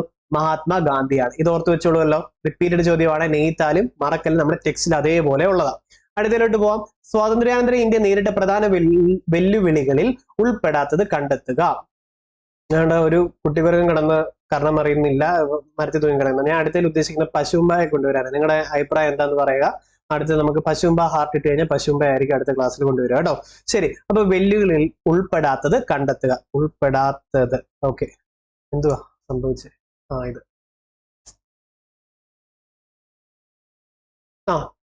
പോയി. ഓക്കെ, നോക്കാം. അഭയാർത്ഥി പ്രവാഹം ഉണ്ടായി അല്ലേ? അങ്ങോട്ടും ഇങ്ങോട്ടും പോകുന്നു, അതൊരു പ്രശ്നമല്ല. പാകിസ്ഥാനിൽ പോകുന്ന ഇന്ത്യയിലോട്ട് വരുന്ന അഭയാർത്ഥി പ്രവാഹം ഉണ്ടായി. അപ്പം ഒന്നുള്ളതായിരിക്കും, കാരണം അല്ലാത്തതല്ലേ വേണ്ടേ. വർഗീയ ലഹളയാണ് പ്രധാനമായിട്ടുണ്ടായിരുന്ന പ്രശ്നം. വർഗീയ ലഹളയായിരുന്നു, ഹിന്ദു മുസ്ലിം ഇഷ്യൂ ആയിരുന്നു മെയിൻ ആയിട്ട് ഉണ്ടായിരുന്നത് അല്ലെ. അടുത്തത്, സ്വാതന്ത്ര്യത്തിന് ശേഷം ഇന്ത്യയിൽ ബ്രിട്ടീഷ് അധീന പ്രദേശങ്ങൾ. ഓക്കെ, ഇതൊരു പ്രശ്നമായിരുന്നു നമുക്ക്. ഓക്കെ അല്ലെ. ഇനി നാട്ടുരാജ്യങ്ങളുടെ സംയോജനം. അപ്പൊ സ്വാതന്ത്ര്യാനന്തര ഇന്ത്യ നേരിട്ട പ്രശ്നങ്ങളിൽ പെടാത്തത് ഈ കൂട്ടത്തിൽ ഏതാ? ഈ ബ്രിട്ടീഷ് അധീന പ്രദേശങ്ങളാണ്. നമ്മുടെ പ്രശ്നങ്ങളല്ല. നാട്ടുരാജ്യങ്ങളുടെ സംയോജനം ഒരു വലിയ പ്രശ്നമായിരുന്നു അല്ലെ. നാട്ടുരാജ്യങ്ങളുടെ സംയോജനത്തിന് നേതൃത്വം നൽകി സ്റ്റേറ്റ് ഡിപ്പാർട്ട്മെന്റ് സെക്രട്ടറി ആയിരുന്നു? കഴിഞ്ഞ ക്വസ്റ്റ്യൻ പേപ്പറിൽ ഉണ്ടായിരുന്നു, VP മേനോൻ ആയിരുന്നു. ഈ VP മേനോന്റെ ബുക്ക് ഏതായിരുന്നു? ട്രാൻസ്ഫർ ഓഫ് പവർ അല്ലെ, അല്ലായിരുന്നോ? Transfer of power in India എന്നുള്ളതായിരുന്നു. അതോ ഇന്റഗ്രേഷൻ ഓഫ് സ്റ്റേറ്റ്സോ? ഒന്ന് നോക്കിയോട്ടോ.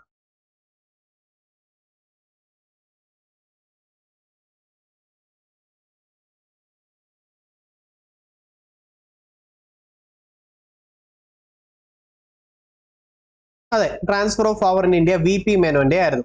അപ്പൊ ഈ VP മേനോന്റെ കാര്യം വേറെ എന്താ? സ്റ്റേറ്റ് ഡിപ്പാർട്ട്മെന്റ് സെക്രട്ടറി ആയിട്ട് പ്രവർത്തിച്ചു എന്നുള്ളത് മറക്കരുത്. ഓർത്തു വെക്കുവോ? സെറ്റ് അല്ലേ? ശരി. അപ്പം നാട്ടുരാജ്യങ്ങളുടെ സംയോജനം ഒരു പ്രശ്നമായിരുന്നു. കാരണം എന്താ? ഒത്തിരി നാട്ടുരാജ്യങ്ങൾ നമ്മൾ ചേരുന്നില്ല. ചിലർ സുന്ദരരാണ്, ബാക്കിയുള്ളവർ ഇന്ത്യയുടെ കൂടെ ചേരുന്നു. അപ്പൊ അതൊരു പ്രശ്നം. വർഗീയ ലഹള, അഭയാർത്ഥി പ്രവാഹം. അപ്പൊ ഈ കൂട്ടത്തിൽ പെടാത്ത ഏതാ? 3 മാത്രമാണ്. ഓക്കെ അല്ലേ?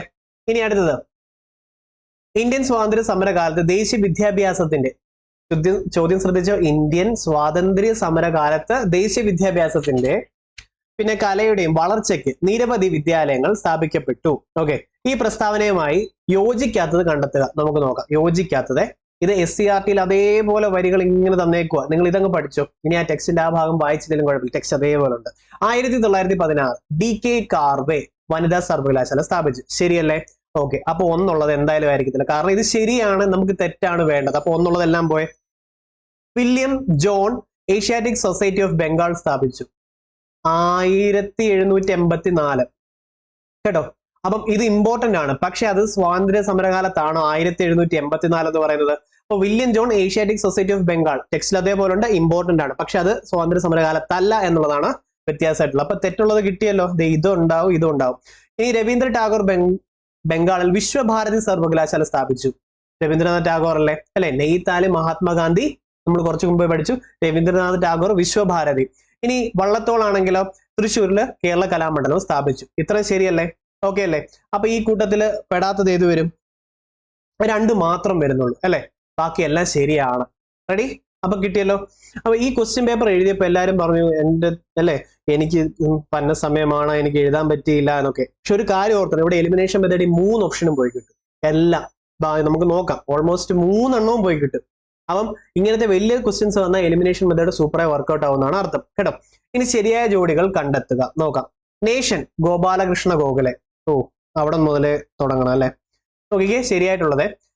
അടുത്തത് voice of India Lala Lajpat Roy ആണോ? വോയിസ് ആർക്കാ? Voice ദാദയ്ക്കാ voice. ദാദ എന്ന് പറഞ്ഞു കഴിഞ്ഞാൽ അതേ നടക്കൂ. അപ്പൊ ഇത് തെറ്റാ. നേഷൻ ഗോപാലകൃഷ്ണ ഗോഖലെ അറിയത്തില്ലെന്ന് വെച്ചോ, അത് അവിടെ നിന്നോട്ടെ. പക്ഷെ വോയിസ് ഓഫ് ഇന്ത്യ, വോയിസ് ആർക്കാ? ദാദ എന്ന് പറയും അല്ലെ, സിനിമയ്ക്കകത്ത് ദാദയാ.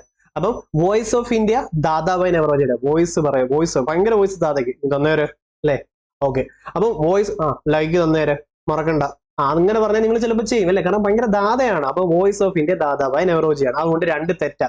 അപ്പൊ 2 ഉള്ളതെല്ലാം ക്യാൻസൽ ചെയ്യാം. പോയി. അടുത്തേ വന്ദേ മാതരം. നമ്മൾ പറയാറുണ്ട് ഇനി വന്നേ, ലാല കളിച്ച് നടക്കാതെ ഇനി വന്നേ. ഇവിടൊക്കെ പറയാറുണ്ട് കേട്ടോ അങ്ങനെ. ഇല്ലേ നിങ്ങൾ കൊച്ചുപിള്ളേരൊക്കെ ഉണ്ട്, ചുമ്മാ ഒന്ന് പോയി പറഞ്ഞു ഒരു GK കിട്ടും. ഇനി വന്നേ ലാല കളിച്ച് നടക്കാന്ന് പറയും. വന്ദേ മാതരം ലാല ലജ്പത് റോയ് ആണ്. ഇതും തെറ്റാണ്. ഓക്കെ, ഇനി ബാലന്മാര് ഞങ്ങളുടെ വീട്ടിലുണ്ട്, നിങ്ങളുടെ എവിടെ കാണും. ബാലന്മാർ വന്നിട്ട് നമ്മൾ ഇരിക്കുന്ന കസേരയിൽ വന്നിട്ട് ഇങ്ങനെ പറയും മാറ്, കസേരയെന്ന് മാറെന്ന് പറയും ബാലന്മാർ. ഓക്കെ, അപ്പൊ കസേരയാണ് കേസരി, മാറ് മറാത്തയാണ്. പിന്നെ ബാലന്മാരാണ് പറയുന്നത്. ബാലന്മാർ വന്ന് പറയും കസേരയെന്ന് മാറ്, ബാലന്മാർ വന്ന് പറയും കസേരയെന്ന് മാറ്. ഇത് ശരിയായിട്ടുള്ളതാണ്. ഓക്കെ, അപ്പൊ ഇത് കിട്ടിയല്ലോ. അപ്പോ 3 ക്യാൻസൽ ആയി പോട്ടെ, ഇതും പോയി. ആ കൂടെ ഉള്ള ഓപ്ഷൻ ഇതല്ലേ ഉള്ളൂ. ഇപ്പൊ കിട്ടിയില്ലേ? അപ്പം നേഷൻ ഗോപാലകൃഷ്ണ ഗോഖലെ അല്ലെ. ഇപ്പൊ nation Gopalakrishna Gokhale, voice of India Dadabhai Naoroji, വന്ദേമാതരമാണെങ്കിൽ ലാല ലജ്പത് റോയ് ആണ്, പിന്നെ കേസരി മറാത്ത ബാലഗംഗാധര തിലക്. ഇവിടെ അത് കിട്ടിയില്ലേ നമുക്ക്. ഇനി അടുത്തത് ഇന്ത്യൻ സ്വാതന്ത്ര്യ സമരവുമായി ബന്ധപ്പെട്ട് ദേശീയ പ്രസ്ഥാനങ്ങൾ ശരിയായിട്ടുള്ളത് തിരഞ്ഞെടുക്കുക. നോക്കാം. ഗദ്ദാർ പാർട്ടി 1913 സാൻ ഫ്രാൻസിസ്കോ അല്ലെ. അപ്പം ഇതിന്റെ ചന്ദ്രശേഖർ ആസാദ് ആണോ? അപ്പോഴേ അത് അവിടെ പോയി. ഇല്ലെങ്കിൽ നമുക്കത് ഹോൾഡിൽ വെക്കാം അല്ലെ. ശരിയാണോ തെറ്റാണോ നോക്കാം. Congress Socialist party, Congress Socialist party ആരൊക്കെ ചേർന്ന് ഫോം ചെയ്തിട്ടുള്ളത്? കോൺഗ്രസ് സോഷ്യലിസ്റ്റ് പാർട്ടി ജയപ്രകാശ് നാരായണാണ് അതിൽ വരുന്നത് അല്ലെ. CR ദാസ്, മോട്ടിലാൽ നെഹ്റുവിന്റെ നമ്മളിപ്പോ പറഞ്ഞിട്ട് വന്നേ ഉള്ളൂ. 1923 സ്വരാജ് പാർട്ടി ആയിരുന്നു ഇവരുടെ, സ്വരാജ് പാർട്ടി ആയിരുന്നു. ഗദ്ദാർ പാർട്ടി ആരുടെ ആയിരുന്നു? ലാല ഹർദയാൽ അല്ലെ. ലാല ഹർദയാലാണ്, ലാല ഹർദയാലാണ്. ഈ CR ദാസ്, മോട്ടിലാൽ നെഹ്റു നമ്മൾ പ്രസിഡന്റ് സെക്രട്ടറി സ്വരാജ് പാർട്ടിക്ക് പറഞ്ഞു വന്നത്. അപ്പൊ കോൺഗ്രസ് സോഷ്യലിസ്റ്റ് പാർട്ടി തെറ്റ്. Forward Bloc 1943 Subhash Chandra Bose, AITUC ജോഷിയും ലാല ലജ്പത് റോയും. ശരിയല്ലേ? അപ്പം ഇത് അറിയത്തില്ലായിരുന്നെങ്കിൽ ഇത് കണക്ട് ചെയ്ത് വെച്ചു. കാരണം 1ഉം 2ഉം പോയി കഴിഞ്ഞാൽ 1ഉള്ളതും 2ഉള്ളതും ക്യാൻസൽ ചെയ്താൽ തന്നെ 3 ഓപ്ഷൻ പോയി. അറിയത്തില്ലെങ്കിൽ ഇത് ചെയ്യാൻ സിമ്പിൾ ആണ്. കണ്ടോ, 3 ഓപ്ഷൻ പോയോ? അത്രേ ഉള്ളൂ സംഭവം ഇവിടുത്തെ. അടുത്ത ദാദാഭായ് നെഹ്റോജിയുമായി ബന്ധപ്പെട്ട് തെറ്റായ പ്രസ്താവന കണ്ടെത്തുക. തെറ്റ് നോക്കിയാണേ. ഇപ്പം ബ്രിട്ടീഷ് ഭരണകാലത്ത് ഇന്ത്യൻ സമ്പദ് വ്യവസ്ഥയിലുണ്ടായ തകർച്ച സംബന്ധിച്ച് ചോർച്ച സിദ്ധാന്തം ആവിഷ്കരിച്ചു. ഇത് ശരിയല്ലേ? അപ്പൊ 1ഉള്ളത് ക്യാൻസൽ ചെയ്തോ, പോട്ടെ. കോൺഗ്രസ് കോൺഗ്രസിന് ഇന്ത്യൻ നാഷണൽ കോൺഗ്രസ് എന്ന പേര് നിർദ്ദേശിച്ചു ദാദാഭായ് നെഹ്റോജി. ദാദ വന്ന് പേരിട്ട അത് പേരിട്ടതാ, അതിന് ഒരു മാറ്റവും ഇല്ല. ദാദയ്ക്ക് ഭയങ്കര വോയിസ് ആണ് അല്ലെ. വോയിസ് ഓഫ് ഇന്ത്യ ആരുടേതാ? ദാദാഭായ് നെഹ്റോജി ആയിരുന്നു അല്ലെ. Voice of India Dadabhai Naoroji. പിന്നെ ഇങ്ങനെ ലാല കളിച്ചെടുക്കാതെ വന്ദേ മാതരം ലാല ലജ്പത് റോയ്. റെഡി.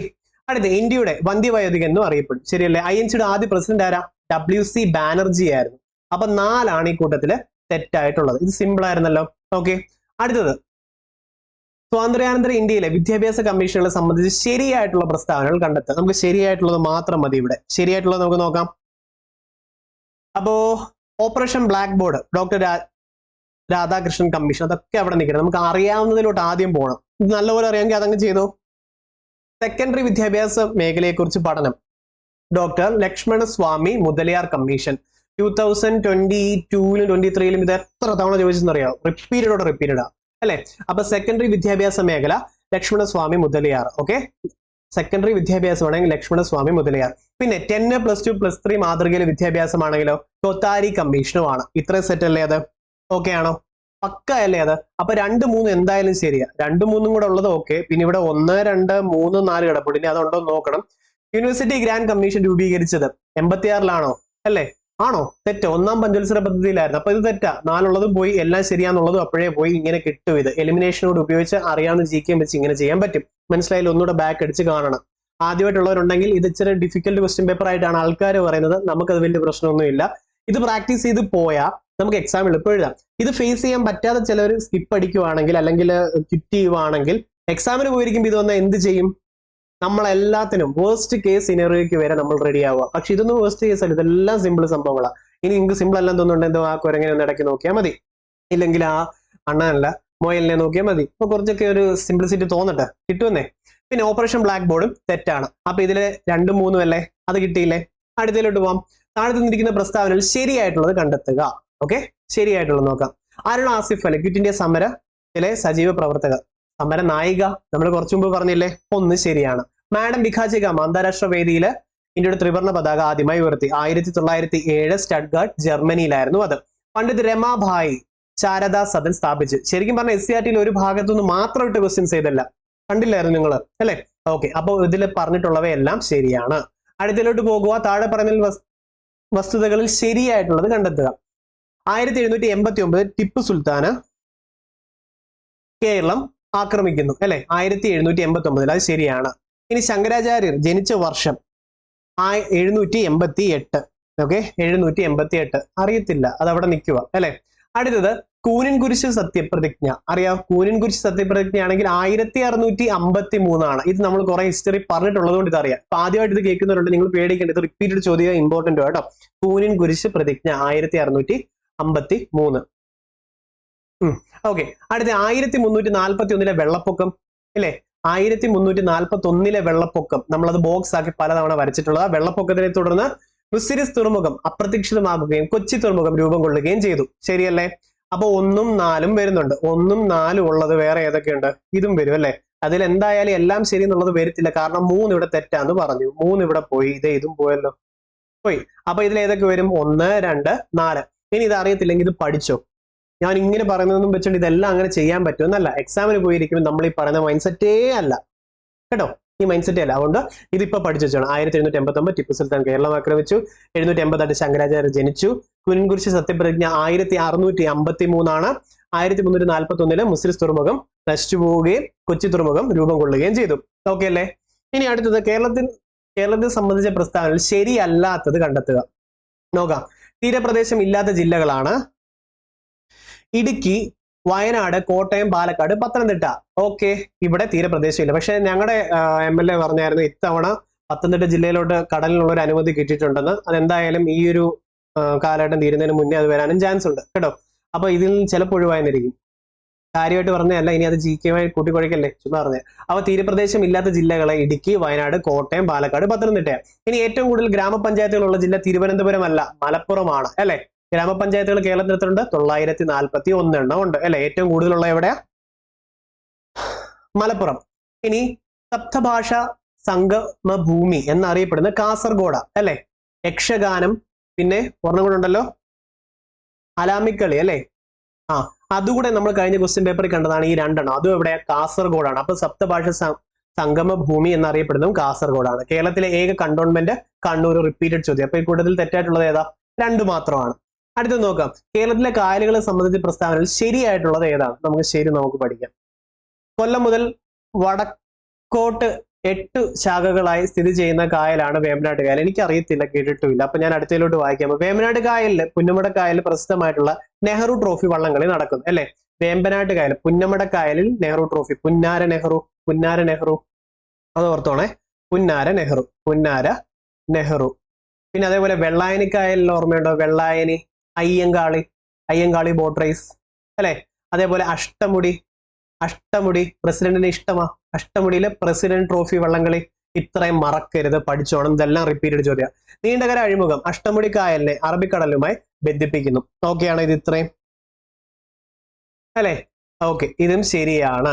ഈ കൂട്ടത്തിൽ ആദ്യം പറഞ്ഞത് തെറ്റും. റെഡി? 2ഉം 3ഉം ശരിയായിട്ടുണ്ട്. ഇത് ഇച്ചിരി ഡിഫിക്കൽട്ട് ആയിരുന്നു. ഇതൊന്നും കേട്ടിട്ടില്ലേ ഒന്നാമത്തെ ഒന്നും? അത് തെറ്റുപോയി, നന്നായി. അപ്പം ഇത് ഇത്രയും കിട്ടിയല്ലോ. ഓക്കെ അല്ലേ? അടുത്തതിലോട്ട് പോവാം. അടുത്ത കേരളത്തിലെ നദികളെ സംബന്ധിച്ച പ്രസ്താവനയിൽ ശരിയല്ലാത്തത് കണ്ടെത്തുക. ശരിയല്ലാത്തത്, തെറ്റായിട്ടുള്ളത് വേണം. 244 കിലോമീറ്റർ നീളമുള്ള പെരിയാർ ശിവഗിരി മലയിൽ നിന്നും ഉത്ഭവിക്കുന്നു. ശരിയാണോ? ശരിയല്ലേ? 1 ശരിയാണ്. അപ്പൊ 1 ഉള്ളത് എന്തായാലും ആയിരിക്കത്തില്ല. ഓക്കെ. അറബിക്കടലിൽ പതിക്കുന്ന ഭാരതപ്പുഴയുടെ പോഷക നദികളാണ് ഇടമലയാറും മുതിരപ്പുഴയും. ഏതിന്റെ പോഷക നദിയാ? ഇടമലയാറും മുതിരപ്പുഴയും. കഴിഞ്ഞ ക്വസ്റ്റ്യൻ പേപ്പറിലും അത് ഉണ്ടായിരുന്നു. അത്യാവശ്യമായിട്ട് അത് പഠിച്ചു വെച്ചിട്ടുണ്ടായിരിക്കണം കേട്ടോ, പെരിയാറിന്റെ. അപ്പൊ ഇത് തെറ്റാ, ഭാരതപ്പുഴയുടെ അല്ല. അപ്പോ 2 തെറ്റ്. ഇതും ആകാൻ ചാൻസ് ഉണ്ട്, ഇതും ആകാൻ ചാൻസ് ഉണ്ട്. ഇതെന്തായാലും ഒപ്പം അല്ല. ഇടുക്കി, പത്തനംതിട്ട, ആലപ്പുഴ എന്നീ ജില്ലകളിലൂടെ ഒഴുകുന്ന പമ്പാ നദി വേമ്പനാട്ട് കായൽ. പമ്പ, വേമ്പ എന്ന് റിപ്പീറ്റ് ചെയ്ത് ഞാൻ പറഞ്ഞു, കാരണം ഇതൊരു 20 തവണയിലും ലാസ്റ്റ് 2 വർഷം ചോദിച്ചു. പമ്പ, വെമ്പ. കാരണം പമ്പ നദി പതിക്കുന്നത് എവിടെ? വേമ്പനാട്ട് കായലിലാന്ന് PS റിപ്പീറ്റ് ആയി ചോദിച്ചു. പമ്പ നദി പതിക്കുന്നത് വേമ്പനാട്ട് കായലിലാന്ന് ഓർത്തോണം. പമ്പ നദി പതിക്കുന്നത് വേമ്പനാട്ട് കായലില. അതേപോലെ ശബരിഗിരി പദ്ധതിയാണെങ്കിൽ 1966 പമ്പ നദിയിലാണ്. ഇത്ര ഓർത്ത് വെച്ചോളൂല്ലോ. PSC ഫേവറേറ്റ് 2023 പമ്പ നദിയായിരുന്നേ. അപ്പം ഈ സംഭവം ശരിയാണ്. അപ്പൊ ഈ കൂട്ടത്തിൽ തെറ്റേതാ? 2 മാത്രം. എന്തായാലും 3 അല്ല, കാരണം 3 ശരിയാ. ഓക്കെ. പെരിയാറിന്റെ പോഷക നദി പഠിച്ചോണം, പമ്പയുടെയും പോഷക നദി പഠിച്ചോണം. 2 വർഷമായിട്ട് പെരിയാറിന്റെയും പമ്പയുടെയും PS റിപ്പീറ്റഡ് ആയി ചോദിക്കുന്നത്. ഇതൊക്കെയാണല്ലോ. ഇനി കേരളത്തിലെ ജലവൈദ്യുതി പദ്ധതികളെ സംബന്ധിച്ച് തെറ്റായിട്ടുള്ളത് ഏതാണ്? സ്വകാര്യ മേഖലയിൽ പ്രവർത്തിക്കുന്ന ആദ്യ ജലവൈദ്യുതി പദ്ധതി മണിയാറാണ് അല്ലെ. കോഴിക്കോട് ജില്ലയിലെ ഉറുമി ജലവൈദ്യുതി പദ്ധതി സഹായം നൽകിയത് കാനഡ അല്ല. ഈ ഉറുമി ഞാൻ പഠിച്ചത് അല്ലെങ്കിൽ പഠിപ്പിച്ചത് എങ്ങനെ അറിയാം? ഉറുമി നമ്മൾ PYQ എന്നാണ് പഠിച്ചത്. ഉറുമി ചൈന അല്ലെ. സ്പെഷ്യൽ എക്കണോമിക് സോൺ എന്നുള്ള കൺസെപ്റ്റ് നമ്മൾ എടുത്തത് എവിടെ നിന്നാ? ഇതും ക്വസ്റ്റ്യൻ പേപ്പറിൽ നിന്നുള്ളതായി. ഇപ്പൊ ഓർമ്മ വന്നു നന്നായി. അതും ചൈനയാണ് അല്ലെ. അപ്പൊ ഉറുമി ചൈനയെ സഹായിച്ചത്. സ്പെഷ്യൽ എക്കണോമിക് സോൺ എന്നുള്ള കൺസെപ്റ്റ് നമ്മൾ എടുത്തതും ചൈനയിൽ നിന്നാണ്. ഇത്ര ഓക്കെ ആണോ? അപ്പൊ ഈ ഉറുമി കാനഡ സഹായിച്ചെന്ന് പറഞ്ഞാൽ തെറ്റാണ്. ഇത് ഓർത്ത് വെച്ചോണം. ഉറുമി ചൈനയാണ് സഹായിച്ചത്. ഉറുമി 1 ഉറുമി 2 പ്രൊജക്ടുകളെല്ലാം ചൈനയാണ് ഹെൽപ്പ് ചെയ്തിട്ടുള്ളത്. ഇത്ര ഓക്കെ അല്ലേ? ഇനി മലബാറിലെ ആദ്യത്തെ ജലവൈദ്യുതി പദ്ധതി ഏതാ? അത് കുറ്റ്യാടി അല്ലേ? അല്ലേ? കുറ്റ്യാടിയാണ്. കുറ്റ്യാടി കഴിഞ്ഞ ക്വസ്റ്റ്യൻ പേപ്പറിലും ഉണ്ടായിരുന്നത് കുറ്റ്യാടി. അപ്പൊ ഇത് കിട്ടത്തില്ലായിരുന്നു. 1972 കുറ്റ്യാടി. അപ്പൊ 3 തെറ്റാണ് അല്ലെ? 3 തെറ്റ്. 1 ശരിയായതുകൊണ്ട് ഒന്നുള്ളത് ക്യാൻസൽ ചെയ്യാം. അപ്പോഴേ ഇത് പോയി. പിന്നെ അടുത്തത് ഇടുക്കി ജലവൈദ്യുതി പദ്ധതിയുടെ ഉൽപാദന ശേഷി എത്ര? 780 മെഗാവാട്ട്സ് ആണ്. ശരിയല്ലേ? അപ്പൊ 2ഉം 3ഉം മാത്രം ഉള്ളതാണ് ഈ കൂട്ടത്തിൽ തെറ്റായിട്ടുള്ളത്. 4ഉള്ളതും ക്യാൻസൽ ആവും, കാരണം അത് ശരിയാണ്. ഇത്രയും കിട്ടിയോ? തെറ്റല്ലേ? ഓർത്ത് വെച്ചോളൂല്ലോ. പിന്നെ ഇവിടുത്തെ പറയാനുള്ളത് വേറെ. ആദ്യത്തെ ജലവൈദ്യുതി പദ്ധതി പള്ളിവാസൽ 1940, രണ്ടാമത്തെ ചെങ്കുളം 1954. ഇത് രണ്ടും സ്ഥിതി ചെയ്യുന്ന മുതിരപ്പുഴയിലാണ്. അതും ഓർത്ത് വെച്ചോണം. മലബാർ മേഖലയിലെ ആദ്യത്തെ ജലവൈദ്യുതി പദ്ധതി ചോദിച്ച കുറ്റ്യാടിയാണ് 1972. ഇത് ഓർത്ത് വെച്ചോണം. ശബരിഗിരി പദ്ധതി എവിടെയാണ്? നമ്മളിപ്പോ പറഞ്ഞു 1966 പമ്പ. പമ്പ വേമ്പനാട്ട് കായലിൽ പതിക്കുന്നു. പമ്പയുടെ ഉത്ഭവസ്ഥാനം പുളിച്ചിമല. ഇത്തരം കാര്യങ്ങൾ സെറ്റ് അല്ലേ? ആണ്. അപ്പൊ അടുത്തതിലൂടെ നമ്മൾ പോകുക. കേരളത്തിലെ വന്യജീവി സങ്കേതങ്ങളുമായി സംബന്ധിച്ച് തെറ്റായ പ്രസ്താവനകൾ വേണം. അപ്പൊ തെറ്റ് നമുക്ക് നോക്കാം. നോക്കിക്കേ. നെല്ലിക്കാമ്പട്ടി ഗെയിം സാങ്ച്വറി 1934 ആ പേര്. എന്ന് തുടക്കത്തിൽ അറിയപ്പെടുകയും വന്യജീവി സങ്കേതമായിട്ട് പറമ്പിക്കുളം വന്യജീവി സങ്കേതം. അത് ഏതാ? പെരിയാർ വന്യജീവി സങ്കേതമല്ലേ? പെരിയാർ വന്യജീവി സങ്കേതം 1950 റീനെയിം ചെയ്തത്, കുറെ ഏരിയാസ് ആഡ് ചെയ്തിട്ട്. അതിന് മുന്നേ നെല്ലിക്കാമ്പട്ടി ഗെയിം സാങ്ച്വറി 1934 അറിയപ്പെട്ടിട്ടുള്ളത് അല്ലെ? ഇനി പറമ്പിക്കുളം ആണെങ്കിലോ? പറമ്പിക്കുളം ആണെങ്കിൽ 1973 കേട്ടോ. പറമ്പിക്കുളം ആണെങ്കിൽ 1973 പഠിച്ചോണം. അപ്പൊ ഒന്നാമത്തേത് തെറ്റാണ്. ഇനി വയനാട് വന്യജീവി സങ്കേതത്തിൽ സംരക്ഷിക്കപ്പെടുന്ന മൃഗം ആനയാണ്. അത് ഓക്കെ അല്ലേ? ആനയല്ലേ? ആനയുണ്ട്, പോത്തുമുണ്ട്, കടുവയുണ്ട് കേട്ടോ. ആനയും കടുവയുണ്ട് വയനാട് വന്യജീവി സങ്കേതം. വേറെ പേരെന്താ? ബേഗൂര്, മുത്തങ്ങ വന്യജീവി സങ്കേതം. ഇതൊക്കെ വയനാട് വന്യജീവി സങ്കേതം. അതിന്റെ വർഷം 1973. അപ്പൊ ഇത് ശരിയാണ്. അപ്പൊ ശരിയായതുകൊണ്ട് 2ഉള്ളതെല്ലാം ക്യാൻസൽ ചെയ്യാമല്ലോ. പോയി. ഏറ്റവും കൂടുതൽ കാട്ടുപോത്തുകൾ കാണപ്പെടുന്ന പെരിയാർ വന്യജീവി സങ്കേതത്തിലാണ്. ഓർത്ത് വെച്ചോണേ. കടുവയുണ്ട്, കാട്ടുപോത്തുമുണ്ട്. ഓക്കെ, കടുവയുണ്ട്.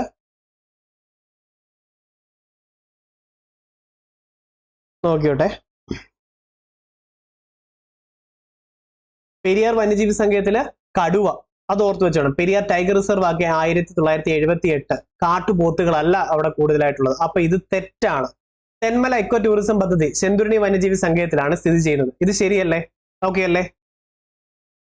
അപ്പൊ കൂട്ടത്തിൽ തെറ്റായിട്ടുള്ളത് 1ഉം 3ഉമാണ്. ഇത് ഇച്ചിരി കൺഫ്യൂസിങ് ആക്കി. ഒന്നുകൂടെ പറയാം. നെല്ലിക്കാമ്പട്ടി ഗെയിം സാങ്ച്വറി തുടക്കത്തിൽ അറിയപ്പെട്ടത് പിന്നീട് പെരിയാർ വന്യജീവി സങ്കേതമായി മാറുമായിരുന്നു. നെല്ലിക്കാമ്പട്ടി ഗെയിം സാങ്ച്വറി 1934. പെരിയാർ വന്യജീവി സങ്കേതമായത് 1950. എന്നാൽ പറമ്പിക്കുളം വന്യജീവി സങ്കേതം 1973. അത് ഓർത്ത് വെച്ചോളൂല്ലോ അല്ലെ? റെഡ് ഡേറ്റ ബുക്കിൽ ഇടം നേടിയതും പറമ്പിക്കുളം വന്യജീവി സങ്കേതമാണ്. അതേപോലെ 1973 പറമ്പിക്കുളം വന്യജീവി സങ്കേതം. 2010 പറമ്പിക്കുളത്ത് എന്താക്കി മാറ്റിയത്? കടുവ ടൈഗർ റിസർവ് ആയത് 2010. ഓർത്തു വെച്ചോളൂ. ഇന്ത്യയിലത്തെ 38ാമത്തെ ടൈഗർ റിസർവ് ആണ് പറമ്പിക്കുളത്തേത്. പിന്നെ വയനാട് വന്യജീവി സങ്കേതം, ബേഗൂര്, മുത്തങ്ങ എന്നൊക്കെ അറിയപ്പെടുന്നത് ഈ വയനാട് വന്യജീവി സങ്കേതം 1973. അത് ഓർത്ത് വെച്ചോളൂല്ലോ. ഓക്കെ അല്ലേ? ഇനി ഏറ്റവും കൂടുതൽ കാട്ടുപോത്തുകൾ കാണപ്പെടുന്നത് പെരിയാർ വന്യജീവി സങ്കേതം എന്നുള്ള തെറ്റാണ്. കാട്ടുപോത്തുകൾ പെരിയാർ വന്യജീവി സങ്കേതം അല്ല. അത് ഓർത്ത് വെച്ചോണേ. പിന്നെ തെന്മല എക്കോ ടൂറിസം ചെന്തുരുണിയിലുമാണ് അല്ലെ? ഇത്രയൊക്കെ അല്ലേ? ചെന്തുരുണി വന്യജീവി സങ്കേതം എവിടെയാണെന്ന് PSC ചോദിക്കാറുണ്ട്. എവിടെയാത്? കൊല്ലമാണ്. ഇതൊക്കെ അല്ലേ? ഇത്ര സംഭവങ്ങൾ കിട്ടിയോ? കൺഫ്യൂഷൻ ആക്കി പറഞ്ഞ സംഭവം ക്ലിയർ ആയോ? GK-കളെല്ലാം ഇവിടുന്ന് കിട്ടിയില്ലേ? ഇനി പെരിയാർ ടൈഗർ റിസർവ് ചോദിച്ച ഓർത്തോണ്ട് 1978 ഇന്ത്യയിലെ 10ാമത്തതും കേരളത്തിലെ 1ാമത്തതുമാണ്. ഓക്കെ അല്ലേ?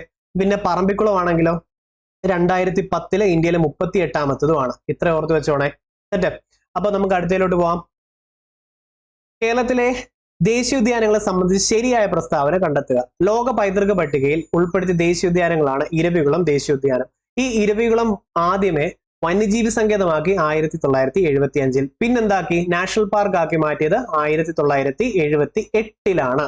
പെരിയാർ ടൈഗർ റിസർവ് ആക്കിയതോ? പെരിയാർ ടൈഗർ റിസർവ് ആക്കിയത് എപ്പോഴാണ്? 1978. എന്നാൽ പെരിയാർ വന്യജീവി സങ്കേതമാണെങ്കിൽ 1950. അതിന് മുന്നേ 1934 നെല്ലിക്കാമ്പട്ടി ഗെയിം സാങ്ച്വറി എന്നറിയപ്പെട്ടിട്ടുണ്ടായിരുന്നു. ഇത്രയും സെറ്റ് അല്ലേ? ഓക്കെ. അപ്പൊ ലോക പൈതൃക പട്ടികയിൽ ഉൾപ്പെടുത്തിയ ദേശീയോദ്യാനങ്ങളാണ് ഇരവികുളം ദേശീയോദ്യാനം. ഓക്കെ ആണോ? ശരിയാണോ? അല്ലേ? ഓക്കെ. 1. ഇനി ഏറ്റവും കൂടുതൽ ജൈവ വൈവിധ്യമുള്ള ദേശീയോദ്യാനമാണ് സൈലന്റ് വാലി. 1984 സൈലന്റ് വാലി ദേശീയോദ്യാനമായി പ്രഖ്യാപിച്ചു ഇന്ദിരാഗാന്ധി. 1985 രാജീവ് ഗാന്ധി ഉദ്ഘാടനവും ചെയ്തു. അപ്പൊ സൈലന്റ് വാലി പക്കായില്ലേ? കേരളത്തിലെ ഏറ്റവും ചെറിയ ദേശീയോദ്യാനമാണ് പാമ്പാടുംചോല. പാമ്പാടി ശോല, മത്തികെട്ടൻ ശോല, പിന്നെ ആനമുടി ശോല. ഈ 3 വന്നത് 2003 ഓർത്തു വെച്ചോണം. ഇത്രയും സെറ്റ് അല്ലേ? ഓർത്തു വെച്ചോളുമല്ലോ. അപ്പൊ 1, 2, 3 എല്ലാം ശരിയായിട്ട് വരും. ഓക്കെ ആണോ? അടുത്തതിലോട്ട് പോവാം. അടുത്ത കേരളത്തിലെ മത്സ്യബന്ധന മേഖലയുമായി യോജിക്കാത്ത പ്രസ്താവന കണ്ടെത്തുക. യോജിക്കാത്തത് നമുക്ക് നോക്കാം. യോജിക്കാത്ത പ്രസ്താവനകൾ ഏതൊക്കെയാ? കേരളത്തിലെ ഔദ്യോഗിക മത്സ്യം മത്തി. മത്തിയാണോ? ഏതാ നമ്മുടെ കേരളത്തിലെ ഔദ്യോഗിക മത്സ്യം? അടുത്ത മത്സ്യബന്ധന തെറ്റ്. മത്സ്യബന്ധന മേഖലയിൽ സമഗ്ര വികസനം ലക്ഷ്യമിട്ട് കേന്ദ്ര സർക്കാർ ആരംഭിച്ച പദ്ധതിയാണ് പ്രധാനമന്ത്രി മത്സ്യസമ്പദ് യോജന. മത്സ്യസമ്പദ് യോജന ശരിയാണോ?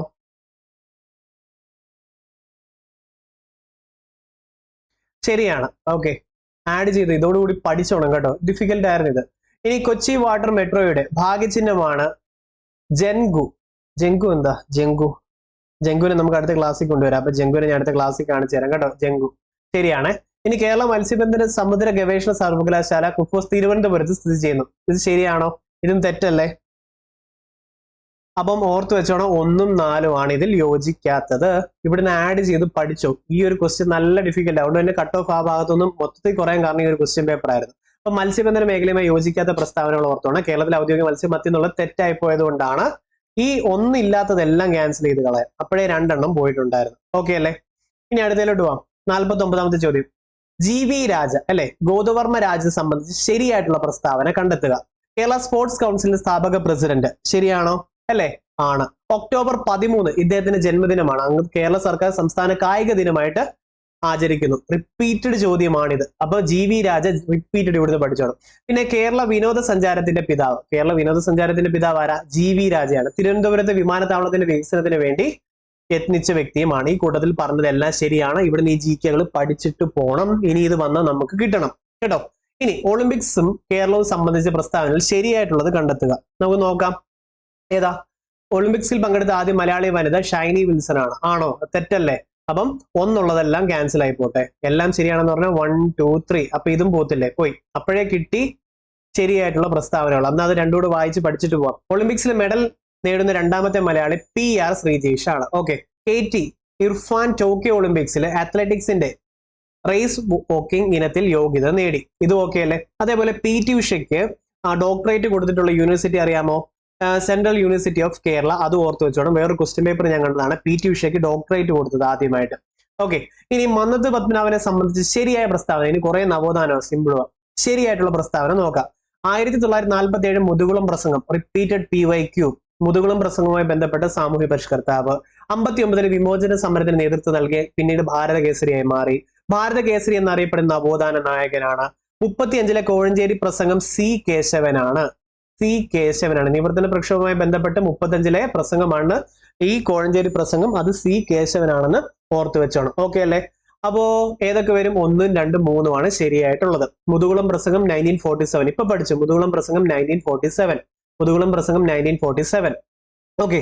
അടുത്തത് കുമാരഗുരുദേവന് അല്ലെ, കുമാരഗുരുവിനെ സംബന്ധിച്ച് തെറ്റായിട്ടുള്ളത് ഏതൊക്കെയാ? പൊയ്കേൽ അപ്പച്ചൻ എന്നറിയപ്പെടും. ശരിയല്ലേ? പൊയ്കേൽ യോഹനാൻ, പൊയ്കേൽ അപ്പച്ചൻ, കുമാരഗുരുദേവൻ എന്നൊക്കെ അറിയപ്പെടുന്ന ആരാ? പൊയ്കേൽ യോഹനാനാണ്. പ്രത്യക്ഷ രക്ഷാ ദൈവസഭയുടെ സ്ഥാപകൻ. സാധുജനം യോഗ ചെയ്തു രക്ഷയ്ക്കായി. 1909 പ്രത്യക്ഷ രക്ഷാ ദൈവസഭ PRDS. ഇരുവിപരൂരാണ് കുമാരഗുരുദേവന്റെ ജന്മം അല്ലെ. ഇനി അടിലഹളയുമായി ബന്ധപ്പെട്ട വ്യക്തി അല്ലെ, കുമാരഗുരുദേവൻ. അടിലഹള പൊയ്കേൽ യോഹനാൻ. അടിലഹള പൊയ്കേൽ യോഹനാൻ. പോയില്ലേ അടിക്കും എന്ന് ഓർത്താൽ മതി. പോയില്ലേ അടിക്കും. ഓക്കെ. സ്കൂളിൽ പോയില്ലേ അടിക്കും. പൊയ്കേൽ യോഹനാൻ ഓർത്തോണം. ഇനി ക്രിസ്തീയ സമുദായത്തിൽ നിലനിന്ന ജാതീയ ഉച്ചനീചത്വത്തിനെതിരെ പ്രവർത്തിച്ചു. ആയിരുന്നു? അല്ല, ഹൈന്ദവ സമുദായത്തിൽ നിന്നായിരുന്നു അതുണ്ടായിരുന്നു. അപ്പം 4 ഈ കൂട്ടത്തിൽ തെറ്റായിട്ടുള്ളത്. ബാക്കിയെല്ലാം ശരിയാണ്. ഇത് ഇത്ര ഓക്കെ അല്ലേ? പൊയ്കേൽ യോഹനാൻ PSC ഫേവറേറ്റ് 2022 മുതൽ. VT ഭട്ടതിരിപ്പാടുമായി ബന്ധപ്പെട്ട പ്രസ്താവനകൾ കണ്ടെത്തുക. നോക്കിക്കേ. നാനാജാതി മതസ്ഥർ ഒന്നിച്ച് താമസിച്ച് കൊടുമുണ്ട കോളനി എന്ന ആശയം അറിയത്തില്ല അധികം. ഘോഷബഹിഷ്കരണം ഉണ്ട്, അതുകൊണ്ട് അത് അപ്പോഴേ ടിക്കിടുക. വിധവാ വിവാഹത്തിന് തുടക്കം കുറിച്ചു. അത് ശരിയാണ്. മിശ്ര വിവാഹത്തിന് തുടക്കം കുറിച്ചു. അതിനുവേണ്ടിയല്ലേ? മിശ്ര വിവാഹം പ്രോത്സാഹിപ്പിക്കുന്നതിന് വേണ്ടി ഏതായിരുന്നു? സാമൂഹിക, റിപ്പീറ്റഡ് ചോദ്യമാണ്, സാമൂഹിക പരിഷ്കരണ ജാഥ. 1964 ആയിരിക്കണം. അപ്പൊ അതൊന്ന് ചെക്ക് ചെയ്തോട്ട്, തെറ്റ് പഠിച്ചു വെക്കണ്ട.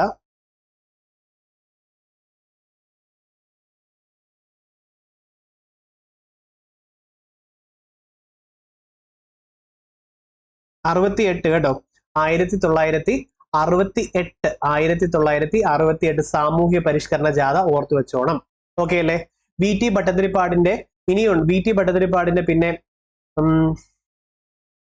യാചനായാത്രയുണ്ട്, ഓർത്തു വെച്ചോണം. സാമൂഹ്യ പരിഷ്കരണ ജാഥ ഓർത്തു വെച്ചോണം, വി ടി ഭട്ടതിരിപ്പാട്. അതേപോലെ പട്ടിണി ജാഥയുണ്ട്, AKG ആണ് പട്ടിണി ജാഥ. സവർണ ജാഥയുണ്ട്, മന്നത്ത് പത്മനാഭൻ, ഓർത്തു വെച്ചോളൂല്ലോ. യുദ്ധവിരുദ്ധ ജാഥ ആരായിരുന്നു? കുമാരഗുരുദേവൻ, യുദ്ധവിരുദ്ധ ജാഥ. അതും PSCയുടെ റിപ്പീറ്റഡ് ചോദ്യം. ഇത്രയും സംഭവങ്ങൾ പഠിച്ചോണേ. മിശ്രവിവാഹം പ്രോത്സാഹിപ്പിക്കുന്നതിന് വേണ്ടിയാണ് സാമൂഹ്യ പരിഷ്കരണ ജാഥ 1968 മറക്കരുത്. അപ്പം ഈ 2, 3, 4 മാത്രമല്ല, എല്ലാം ശരിയാണ്, ഒന്നും ശരിയാണ് കേട്ടോ. അപ്പൊ നോക്കിക്കേ, ഇത് ഓർത്ത് വെച്ചോണേ. കൊടുമുണ്ട കോളനി എന്ന ആശയം ഇത് മറക്കരുത്, ഇത് ഇതോട് ബൈഹാർട്ട് ചെയ്തോണം. അതായത് ഇനി വരാൻ പോകുന്നിടത്ത് എല്ലാം ഞാനിത് റിപ്പീറ്റ് ചെയ്യും. കൊടുമുണ്ട കോളനി എന്ന ആശയം കേട്ടോ. ഓക്കെ, ശരി. കൊടുമുണ്ട കൊടുക്കുന്നത് ഭയങ്കര ബുദ്ധിമുട്ടാണ് പല ആൾക്കാർക്കും അല്ലെ. എന്തെങ്കിലും കാര്യങ്ങൾ കൊടുക്കുന്നത് ഭയങ്കര ബുദ്ധിമുട്ടാണെന്ന് ഓർത്ത് വെച്ചോണം. ചിലപ്പോൾ പൈസ കൊടുക്കുന്നത് ഭയങ്കര ബുദ്ധിമുട്ടാണ്, ഉണ്ടെങ്കിലും കൊടുക്കുന്നത് ബുദ്ധിമുട്ടാണെന്ന് ഓർത്ത് വെച്ചോണം. വി ടി ഭട്ടതിരിപ്പാട് കൊടുമുണ്ട, അല്ലെങ്കിൽ മുണ്ട് കൊടുക്കുന്നത് ഭയങ്കര ബുദ്ധിമുട്ടാണെന്ന് ഓർത്ത് വെച്ചോണം. ഇത് കണക്ട് ചെയ്തോണം, ഇതിനി കളയരുത്, ഇതോടുകൂടി ഇതൊക്കെ പഠിച്ചോണം കേട്ടോ. അടുത്തത്, പണ്ഡിത് KP കറുപ്പൻ സ്ഥാപിച്ച സംഘടനകൾ കണ്ടെത്തുക. ഓക്കെ, സമത്വ സമാജം 1836 വൈകുണ്ഠസ്വാമികളാണ്. അരയ സമാജം ആരാ? പണ്ഡിത് കറുപ്പനാണ് അല്ലെ. 1907 ആയിരിക്കണം, കാരണം സാധുജന പരിപാലന സംഘം 1907. പിന്നെ അരയ സമുദായവുമായി ബന്ധപ്പെട്ടത് അരയ സമാജം കണക്ട് ചെയ്തിരിക്കുന്നത് ഇങ്ങനെ, സാധു അരയൻ ഞാൻ കണക്ട് ചെയ്തിട്ടുണ്ട്. അപ്പൊ എന്തുമായി ബന്ധപ്പെട്ട ഈ സാധു അരയൻ? സാധുജന പരിപാലന സംഘം 1907. അപ്പൊ സാധു അരയൻ എന്ന് പറഞ്ഞത് 1907 ആണ്. ഓക്കെ അല്ലേ? അടുത്തത് ജ്ഞാനോദയം പോട്ടെ. അപ്പൊ ഒന്ന് തെറ്റായതുകൊണ്ട് ഒന്നുള്ളതെല്ലാം ക്യാൻസൽ ചെയ്യാമല്ലോ. ഈ എല്ലാം ശരിയിലും പോട്ടത്തില്ലേ, അപ്പൊ ഇത് 3 കിട്ടിയില്ലേ. ഇനി ജ്ഞാനോദയം സഭയെ ഓർത്ത് വെച്ചോണം. പണ്ഡിതനാണ്, നല്ല ജ്ഞാനമുള്ള ആളാണ്, ഇനി മറക്കരുത് കേട്ടോ. അപ്പം കൊടുമുണ്ട കോളനി നമ്മള് കൊടുക്കുന്നത്, മുണ്ട് കൊടുക്കുന്നത് ഭയങ്കര ബുദ്ധിമുട്ടാണ്. വി ടി ഭട്ടതിരിപ്പാട് ഓർത്ത് വെച്ചതുപോലെ പണ്ഡിതനാണ്, നല്ല ജ്ഞാനമുള്ള ആളാണ്. ഇതും കണക്ട് ചെയ്ത് വെച്ചാണ്. ഫോർ എവർ ജ്ഞാനമുള്ള ആളാണ്, ഭയങ്കര ജ്ഞാനമുള്ള പണ്ഡിതനാണെന്ന് ഓർത്തോണം. കൊച്ചി പുലയ മഹാസഭയും 1913 പണ്ഡിത് KP കറുപ്പനാണ് അല്ലെ. അടുത്ത പുലയ മഹാസഭയാണെങ്കിലോ, പുലയ മഹാസഭ 1907. ഇത് ഓർത്ത് വെച്ചോണം. ആരുടെ? അയ്യങ്കാളി. എന്നാൽ അത് എന്തായി മാറി?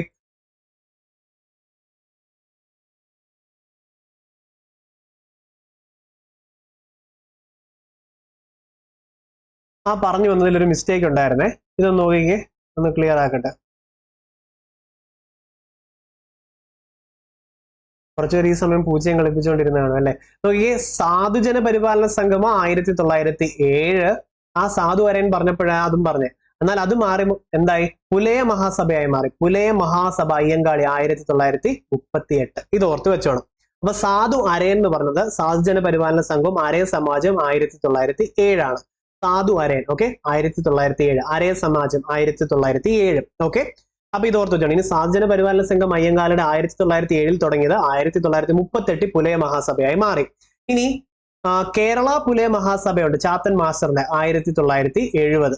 കൊച്ചി പുലയ മഹാസഭയുണ്ട്, അത് പണ്ഡിത് കറുപ്പന്റെ 1913. ഇനി പുലയ മഹാസഭയുണ്ട്, അതേതാ? 1938. ഇതൊക്കെ ഓർത്തു വെച്ചോണം. ഓക്കെ അല്ലേ? തെറ്റല്ലേ? കൊച്ചി പുലയ മഹാസഭ 13. ഇത് ഇത്രയും പഠിച്ചിട്ട് അടുത്തിലോട്ട് പോകാവൂ കേട്ടോ. ഇനി അടുത്തത്, ശ്രീനാരായണ ഗുരുവുമായി ബന്ധപ്പെട്ട വസ്തുക്കൾ ശരിയായിട്ടുള്ളത് കണ്ടെത്തുക. അരിപ്പുറം പ്രതിഷ്ഠ 1888. ഇതാണ് ഏറ്റവും സിമ്പിൾ ആയിട്ടുള്ളത്. അതായത് 1C വരുന്നത് ഏതൊക്കെയുണ്ട്? ഈ 2 എണ്ണം ഉണ്ട്. ഓക്കെ. ടാഗോറിന്റെ സന്ദർശനം 1922. 2 Aയും വരണം. ഇതായി കഴിഞ്ഞു അല്ലെ. ഇനി ഗാന്ധിജിയുടെ സന്ദർശനം 25. അവസാനത്തെ വരവല്ലേ അത്. ഗുരുവിന്റെ സമാധി 1928. ജനനം എപ്പോഴാ? 1856. അപ്പം ഓപ്ഷൻ C ആണ്. വെരി വെരി ഇമ്പോർട്ടന്റ്, പഠിച്ചിട്ടേ പോകാവൂ. അതേപോലെ ഗുരുവിന്റെ ഉണ്ടല്ലോ ആത്മോപദേശ ശതകം, ദർശനമാല, ദൈവദശകം, ഇതൊക്കെ ശ്രീനാരായണ ഗുരുവിന്റെ ആണ്. ഓക്കെ അല്ലെ. എന്നാല് ആത്മാനുതാപം ചാവറ അച്ഛനുമാണെന്ന് മറക്കരുത്. നമ്മൾ പറഞ്ഞു ആത്മോപദേശ ശതകം ഉപദേശിക്കുന്നവർ ഗുരുക്കന്മാരെ ഉപദേശിക്കാൻ വരും, ബാക്കിയുള്ളവരൊക്കെ വരുമോ? ഇല്ല, നമ്മൾ മൈൻഡ് ചെയ്യത്തില്ല. അപ്പൊ ഇത്രയും കാര്യങ്ങൾ ഓർത്തോണം. അടുത്ത, ചട്ടമ്പി സ്വാമികളെ സംബന്ധിച്ച് ശരിയായിട്ടുള്ള പ്രസ്താവന ഏതാണ്? ചട്ടമ്പി സ്വാമി നമുക്ക് നോക്കാം. ചട്ടമ്പി സ്വാമി രചിച്ച നവമഞ്ജരി ശ്രീനാരായണ ഗുരുവിന് സമർപ്പിച്ചു. നേരെ തിരിച്ചല്ലേ, ശ്രീനാരായണ ഗുരുവാണ് ചട്ടമ്പി സ്വാമികൾക്ക് വേണ്ടി സമർപ്പിച്ചത് നവമഞ്ജരി. അപ്പൊ 2 തെറ്റാ. അപ്പൊ 2 ഉള്ളത് ഞാൻ ആദ്യം ക്യാൻസൽ ചെയ്യട്ടെ. ശരിയാ ഇവിടെ ചോദിച്ചേക്കുന്നത്. കണ്ടോ, ലക്കിന് കിട്ടിയത്, ലക്കിന്. കാരണം 1ഉം 3ഉം കൺഫ്യൂഷനാന്ന് വെച്ചോ. 1892 സ്വാമി വിവേകാനന്ദൻ ചട്ടമ്പി സ്വാമികളെ സന്ദർശിച്ചു. ഇത് അത്ര പോപ്പുലർ GK അല്ല. പക്ഷെ ഇന്നു മുതൽ നമ്മൾ അത് ബൈ ഹാർട്ട് ആക്കും. നമുക്ക് റാങ്ക് വേണമെങ്കിൽ ഇങ്ങനത്തെ കുറച്ച് ഒബ്സ്റ്റക്കിൾസ്, ഡിമോട്ടിവേറ്റഡ് ആവുന്ന ക്വസ്റ്റ്യൻസ് ഒക്കെ കണ്ടാൽ അത് ഓവർകം ചെയ്യുമ്പോഴാണ് നമ്മൾ ശരിക്കും പോരാടുന്നത് കേട്ടോ. അപ്പം ഇതൊക്കെയാണ് നമ്മളെ റാങ്കിലേക്ക് എത്തിക്കാൻ പോകുന്ന ക്വസ്റ്റ്യൻസ്. 1892 സ്വാമി വിവേകാനന്ദൻ ചട്ടമ്പി സ്വാമികളെ സന്ദർശിച്ചു. 1892 സ്വാമി വിവേകാനന്ദൻ ചട്ടമ്പി സ്വാമികളെ സന്ദർശിച്ചു. 1892 സ്വാമി വിവേകാനന്ദൻ ചട്ടമ്പി സ്വാമികളെ സന്ദർശിച്ചു. വിവേകാനന്ദൻ ചട്ടമ്പി സ്വാമികളെ. ഓക്കെ, 92. ഇനി ശ്രീനാരായണ ഗുരു, ചട്ടമ്പി സ്വാമികൾ എന്നിവരുടെ ഗുരുവായിരുന്നു തൈക്കാടയ്യ ഗുരു അല്ലെ. ഗുരു ആരാ? തൈക്കാടയ്യ ഗുരുവായിരുന്നു. ഈ തൈക്കാടയ്യയെ ഈ ശ്രീനാരായണ ഗുരുവിനെ പരിചയപ്പെടുക, അല്ലെ ശ്രീനാരായണ ഗുരുവിനെ തൈക്കാടയ്യെ പരിചയപ്പെടുത്തി കൊടുത്തത് ചട്ടമ്പി സ്വാമികളാണ്. ചട്ടമ്പി സ്വാമികൾ മരണപ്പെട്ടപ്പോൾ അതേ പ്രകീർത്തിച്ചുകൊണ്ട് എഴുതിയതാണ് നവമഞ്ചരി. ശ്രീനാരായണ ഗുരു എഴുതിയതാണ് ചട്ടമ്പി സ്വാമികൾക്ക് വേണ്ടി. ഓർത്ത് വെച്ചോളൂല്ലോ. അപ്പൊ ഇവിടെ നമുക്ക് ഉത്തരം എലിമിനേഷനിൽ നിന്ന് കിട്ടിയില്ലേ. അടുത്തത് അയ്യങ്കാളിയെ സംബന്ധിച്ച പ്രസ്താവനകൾ ശരിയായിട്ടുള്ളത് കണ്ടെത്തുക. നോക്കാം. സഞ്ചാര സ്വാതന്ത്ര്യത്തിന് വേണ്ടി വില്ലുവണ്ടി സമരം നടത്തി. ശരി. വർഷം തെറ്റ. എപ്പോഴാ? 1893 കേട്ടോ. 1893 ഈ വില്ലുവണ്ടി യാത്ര നടത്തിയത് അയ്യങ്കാളി. 1893. അപ്പൊ ഇത് തെറ്റ്. ഓക്കെ. കല്ലുമാല സമരം നടന്നത് 1915. അപ്പൊ ഇത് തിരിച്ചു കൊടുത്താൽ മതി അല്ലെ. അപ്പൊ പെരുന്നാട് ലഹള, കല്ലുമാല സമരം, ഊരുട്ടമ്പൽ ലഹളം എല്ലാം ലഹളമല്ല കേട്ടോ, 1915. പിന്നെ 1900. അപ്പൊ ഈ രണ്ടെണ്ണം തെറ്റായ സ്ഥിതിക്ക് 1ഉം 2ഉം ഉള്ളത് ക്യാൻസൽ ചെയ്താലോ? പിന്നെ ഒരൊറ്റ ഒരെണ്ണമല്ലേ ഉള്ളൂ. എലിമിനേഷൻ വർക്ക്ഔട്ട് ആയില്ലേ. ഓക്കെ. അപ്പൊ ആ 3ഉം 4ഉം പഠിച്ചിട്ട് പോവാം. 1937 അയ്യങ്കാളി സന്ദർശിച്ച് ഗാന്ധിജി അദ്ദേഹത്തെ പുലയ രാജാവ് എന്ന് വിശേഷിപ്പിച്ചു. ഓക്കെ ആണോ? അപ്പം ഓർത്ത് വെച്ചോണേ, പുലയ രാജാവ് എന്ന് വിശേഷിപ്പിച്ചു. റെഡി. പിന്നെ സാധുജന പരിപാലന സംഘം സ്ഥാപിച്ചു. സാധുജന പരിപാലന സംഘം 1907 സ്ഥാപിച്ചു. അത് പുലയ മഹാസഭയായി മാറി. പുലയ മഹാസഭയായി മാറി 1938. ഇനി സാധു വെച്ച് നമ്മൾ ഒരെണ്ണം കൂടെ പറഞ്ഞായിരുന്നല്ലോ, സാധു അരയൻ. എന്താ? അരയ സമാജം, പണ്ഡിത് കറുപ്പൻ. പക്ഷെ ഇത് രണ്ടും ഒരു വർഷമായതുകൊണ്ട് സാധു അരയൻ എന്നും നമ്മൾ പറഞ്ഞു 1907. അപ്പൊ അത് നിങ്ങൾക്ക് റിവിഷൻ ആയില്ലേ? അതും പക്കായി മാറിയില്ലേ? ഓക്കെ ആണോ?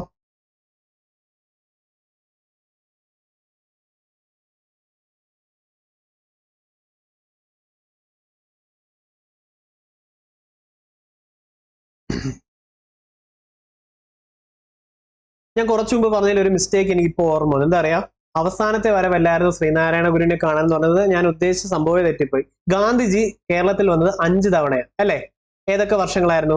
20, 25, 27, 34, 37. ഇത്രയും വർഷങ്ങളാണോ? അല്ലേ? അത്രയും സെറ്റ് അല്ലേ? അപ്പൊ കുറച്ചു മുന്നേ പറഞ്ഞത് ഓർമ്മയുണ്ടോ? എന്തായിരുന്നു?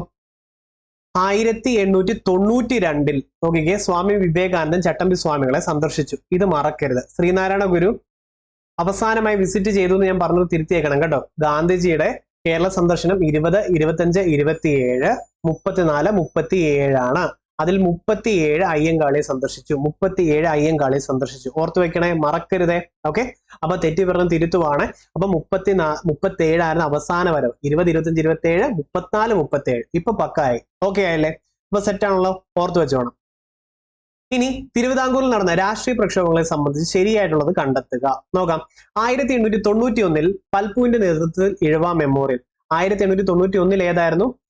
മലയാളി മെമ്മോറിയൽ ആയിരുന്നു. മലയാളി മെമ്മോറിയൽ ബാരിസ്റ്റർ GP പിള്ളയുടെ നേതൃത്വത്തിലായിരുന്നു. ഇഴവ മെമ്മോറിയൽ അത് തെറ്റാണ്. ഇനി 1896 ബാരിസ്റ്റർ GP പിള്ളയുടെ നേതൃത്വത്തിൽ മലയാളി മെമ്മോറിയൽ. ഇത് തിരിച്ചു കൊടുത്താൽ ശരിയാ. അപ്പൊ 1896 എന്തായിരുന്നു? നമ്മുടെ ഡോക്ടർ പൽപുവിന്റെ നേതൃത്വത്തില് ഇഴവ മെമ്മോറിയൽ ആയിരുന്നു അല്ലെ. ഇനി 1932 സംവരണം ആവശ്യപ്പെട്ട് ക്രിസ്ത്യൻ മുസ്ലിം ഇഴവ സമുദായം ചേർന്നതാണ് നിവർത്തന പ്രക്ഷോഭം. 1932 നിവർത്തന പ്രക്ഷോഭം അല്ലെ. 1935 കോഴഞ്ചേരി പ്രസംഗവും C കേശവൻ. അപ്പൊ 3 മാത്രമാണ് ശരി. അപ്പൊ ഞാൻ ഇവിടെ പറഞ്ഞു, ഒന്നുകൂടെ എഴുതുക. 1891 മലയാളി മെമ്മോറിയൽ ആണ്. GP പിള്ളയാണ് നേതൃത്വം നൽകിയത്. ഇതിൽ ഒപ്പുവെച്ച ആദ്യത്തെ വ്യക്തി ആരാൻ ചോദിക്കുന്നുണ്ട്. ശങ്കരമേനോനാണ്. റിപ്പീറ്റഡ് ആണ്, ശങ്കരമേനോൻ. രണ്ടാമത്തേതായിരുന്നു ഒപ്പുവെച്ചത് GP പിള്ള. മൂന്നാമതാണ് ഡോക്ടർ പൽപു ഒപ്പുവെച്ചത്. ഇനി 1896 ഇഴവ മെമ്മോറിയൽ. അത് ശ്രീമൂലം തിരുനാൾക്ക് കൊണ്ട് കൊടുത്തു. അദ്ദേഹം ഒരു മൂലയ്ക്ക് കൊണ്ട് വെച്ചു. രണ്ടാം ഇഴവ മെമ്മോറിയലാണ് 1900 ശപിച്ചുകൊണ്ട് കേഴ്സ് ചെയ്തുകൊണ്ട് ലോർഡ് കേഴ്സന് കൊണ്ട് കൊടുത്തത് ഡോക്ടർ പൽപു. അപ്പൊ ഇത്ര എണ്ണം പഠിച്ചു വെച്ചോളൂല്ലോ. ഓക്കെ അല്ലേ? ഇനി മുതുകുളം പ്രസംഗം ആരായിരുന്നു? ഏത് വർഷമായിരുന്നു? റീകളക്ട് ചെയ്തേ. 1947 മന്നത്ത് പത്മനാഭൻ. ഓക്കെ. അപ്പം ഓർത്ത് വെച്ചോണേ, ഇതൊക്കെ റിപ്പീറ്റ് ചെയ്ത് റീകളക്ട് ചെയ്തുകൊണ്ടിരിക്കണം. ഇനി അക്കാമ ചെറിയാനെ സംബന്ധിച്ച പ്രസ്താവനകൾ ശരിയായിട്ടുള്ളത് കണ്ടെത്തുക. തിരുവിതാംകൂറിലെ ഝാൻസി റാണി എന്ന് അറിയപ്പെടുന്നു. ശരിയല്ലേ? തിരുവിതാംകൂറിലെ ജോൻ ഓഫ് ആർക്ക് എന്ന് വിശേഷിപ്പിക്കപ്പെടുന്നു. അക്കാമ ചെറിയാന്റെ ആത്മകഥ ജീവിതം ഒരു സമരം. ജീവിതം ഒരു സമരം. അതെ, അപ്പൊ ഇത്ര സെറ്റ് അല്ലേ അല്ലെ? ഓക്കെ. അതേപോലെ 1114 കഥ, ഇത് ഫുൾ അക്കങ്ങളല്ലേ? ഇത് അക്കാമ ചെറിയാനുമായി ബന്ധപ്പെട്ടതാന്ന് ഓർത്തോണം. റിപ്പീറ്റഡ് ചോദ്യമാണ്. 1114 കഥ അക്കാമ ചെറിയാനുമായി ബന്ധപ്പെട്ടതാ. ഓക്കെ, 1114 എന്ന് പറയുന്നത് അക്കാമ ചെറിയാനുമായി ബന്ധപ്പെട്ടതാ. അതേപോലെ ദേശസേവിക സംഘം, രാജധാനി മാർച്ച്, ഇതൊക്കെ അക്കാമ ചെറിയാൻ നടത്തിയത്. രാജധാനി മാർച്ച്, ദേശസേവിക സംഘം, ഇതെല്ലാം 1938 ഇത് 50+ ടൈംസ് മിനിമം ചോദിച്ചിട്ടുണ്ട് ഞാൻ കണ്ട ക്വസ്റ്റ്യൻ പേപ്പേഴ്സിൽ തന്നെ. ഓക്കെ, രാജധാനി മാർച്ച്, ദേശസേവിക സംഘം, അക്കാമ ചെറിയ 1938, ഇത്തരം സംഭവങ്ങളോട് ഓർത്തു വെച്ചോണം. ഇനി കേരള സാമൂഹ്യ പരിഷ്കർത്താക്കളും പ്രസ്ഥാനങ്ങളെ സംബന്ധിച്ച് ശരിയായിട്ടുള്ളത് കണ്ടെത്തുക. നോക്കാം. വാഗ്ഭടാനന്ദൻ, വാക്ക് കൊടുത്ത മല പോലെ ഉറച്ചു നിൽക്കണം. എന്താ പറയാ, മലബാറിലെ ശ്രീനാരായണ ഗുരു എന്ന് പറയുന്നത് ആരായിരുന്നു? വാഗ്ഭടാനന്ദൻ അല്ലെ? വാക്ക് കൊടുത്ത മല പോലെ ഉറച്ചു നിൽക്കണം നമ്മൾ പറഞ്ഞിട്ടുണ്ടായിരുന്നു അല്ലെ? മലബാറിലെ ഗുരു വാഗ്ഭടാനന്ദൻ നമ്മൾ കണക്ട് ചെയ്തു.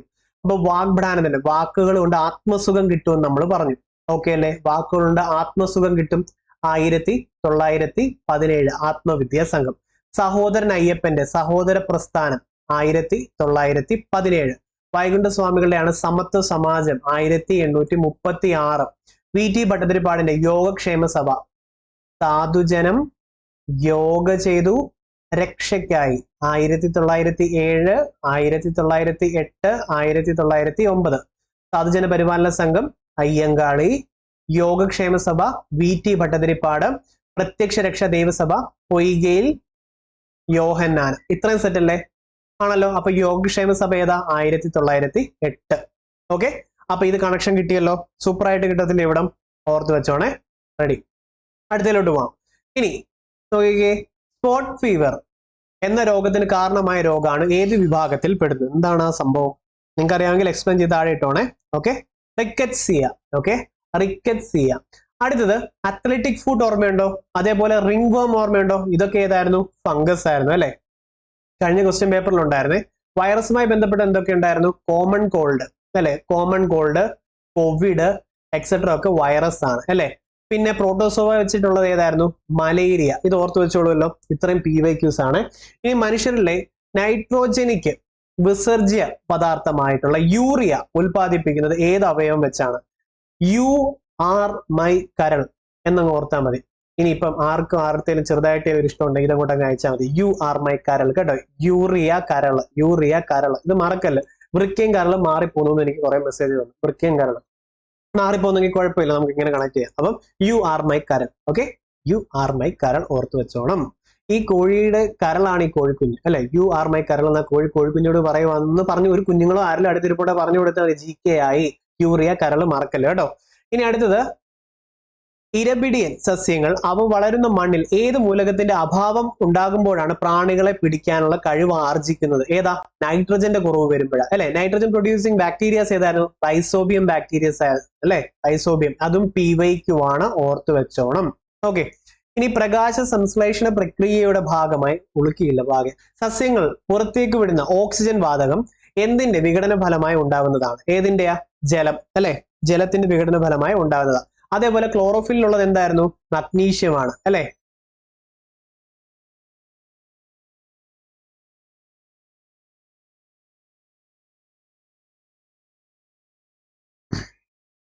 അല്ലെ? Chlorophyll magnesium. അതേപോലെ ഹീമോഗ്ലോബിനുള്ളത് ഏതായിരുന്നു? ഹീമോഗ്ലോബിനില് അയണും. അപ്പൊ ഇത് ഇത്രയും ബൈഹാർട്ട് ചെയ്തോണം. റിപ്പീറ്റഡ് ചോദ്യമാണ്. ഓക്കെ ആണല്ലോ. ഇനി അടുത്തത് കുടിവെള്ളത്തിലൂടെ പകരുന്ന രോഗം ഈ കൂട്ടത്തിൽ ഏതാണ്? കുടിവെള്ളത്തിലൂടെ പകരുന്നത് ഏതാ? ടൈഫോയിഡ് ആണ്. ഇനി PS ചോദിച്ചതാണ് ടൈഫോയിഡ് എന്ത് കാരണം ഉണ്ടാകുന്നതാണ്? ബാക്ടീരിയ. എയ്ഡ്സ് എന്ത് കാരണമാണ്? വൈറസ്. ഓക്കെ അല്ലേ? പിന്നെ വട്ടച്ചൊറി, റിംഗ് വേം അതെന്ത് കാരണമാ? ഫംഗല്. ഇത്ര ഓർത്ത് വെച്ചോളൂ അല്ലെ? റിപ്പീറ്റഡ് ചോദ്യങ്ങളാ കേട്ടോ. ഇത് നോക്കിക്കേ, വള്ളിപ്പയർ, ലോല, വെള്ളായനി ജ്യോതിക, ആർക്ക, മംഗള. ഇതൊക്കെ കണ്ടോ? ഇതപ്പോ എന്തുമായി ബന്ധപ്പെട്ടായിരിക്കും? അടുത്ത ക്വസ്റ്റ്യൻ കണ്ടോ? അത് നമുക്ക് ആദ്യം നോക്കാം. സങ്കരയിനം നെല്ലിന് ഉദാഹരണം ഏതിലാണ്? നമ്മൾ കഴിഞ്ഞ തവണ പറഞ്ഞു മുണ്ടകൻ കൊയ്ത്ത് കഴിഞ്ഞ്, ഇതൊക്കെ കഴിഞ്ഞ് പറഞ്ഞ ഓർമ്മയുണ്ട്. മുണ്ടകൻ കൊയ്ത്ത് കഴിഞ്ഞ് വരുന്ന എന്തുവാ? നെല്ലുമായി ബന്ധപ്പെട്ടതാണ് കഴിഞ്ഞ ക്വസ്റ്റ്യൻ പേപ്പറിൽ പറഞ്ഞു. ഇവിടെ സങ്കരയിനം നെല്ലിന് ഉദാഹരണം ഇതിലേതാണ്? ഏതാ? അന്നപൂർണയാണ് അല്ലെ? അന്നപൂർണ സ്കീം ഓർമ്മയുണ്ടോ? 65 വയസ്സിൽ മുകളിലുള്ളവർക്ക് 10 കിലോ അരി സൗജന്യമാണ് അല്ലെ? ഓക്കെ, അത് BPL ഉള്ളവർക്ക്. ഓക്കെ, ഇത്ര സെറ്റ് അല്ലേ. ലോലയാണെങ്കിൽ പയറാണ് അല്ലെ. ലോല എന്താ? പയറാണ്. നമ്മളിപ്പോ കണ്ടിട്ടല്ലേ വന്നത് ലോല, പള്ളിപ്പയറാണ്. ലോല പയറാണ്. അപ്പൊ നെല്ലിന് ഉദാഹരണവും കിട്ടി. ഓക്കെ അല്ലെ. പിന്നെ അനുഗ്രഹ ചില്ലിയാണ് അല്ലെ. ഉജ്ജ്വലയും അതുല്യയും ചില്ലിയാണെന്ന് ഓർത്തു വെച്ചോളൂ. അനാമിക ആണെങ്കിൽ എന്താ? ലേഡീസ് ഫിംഗർ ആണ് അല്ലെ. ഇത്ര എണ്ണം റിപ്പീറ്റഡ് ചോദ്യം ഇമ്പോർട്ടന്റ് ആണ്, മറക്കരുത്, കളയരുത്. ഇനി പയറു വർഗത്തിൽപ്പെട്ട സസ്യങ്ങളിൽ വേരുകളിൽ വസിച്ച് നൈട്രജനെ വലിച്ചെടുക്കുന്ന ബാക്ടീരിയ ഏതാണ്? അതേതാ? ഇപ്പൊ നമ്മൾ പറഞ്ഞു വന്നിട്ടല്ലേ ഉള്ളൂ, റൈസോബിയമാണ് അല്ലെ. റൈസോബിയമാണ്. അതേപോലെ നൈട്രജന്റെ കുറവ് വരുമ്പോഴാണ് ഇര പിടിക്കാൻ കഴിവുള്ള സസ്യങ്ങൾ ഇര പിടിച്ചു തുടങ്ങുന്നത് അല്ലെ. അത് ഓർമ്മയുണ്ടല്ലോ. ഇനി ആറ്റത്തെ സംബന്ധിച്ച് ചില പ്രസ്താവനകൾ താഴെ തന്നിട്ടുണ്ട് അല്ല, അവയിൽ ശരിയായിട്ടുള്ളത് കണ്ടെത്തുക. നോക്കാം. ആറ്റത്തിന്റെ കൂടുതൽ ഭാഗവും ശൂന്യമാണ്. നോക്കിയാലോ. ശരിയായിട്ടുള്ളവ വേണ്ട. ആറ്റത്തിന്റെ കൂടുതൽ ഭാഗവും ശൂന്യമാണ്. ആറ്റം വൈദ്യുതിപരമായി നിർവീര്യമാണ് അല്ലെ. പ്രോട്ടോണ് ന്യൂട്രോണും ആണോ? പിന്നെ ഇലക്ട്രോണും. ന്യൂട്രൽ അല്ലേ. ശരി. ആറ്റത്തെ വിഭജിക്കാൻ കഴിയില്ല. സെറ്റ് അല്ലേ അത്?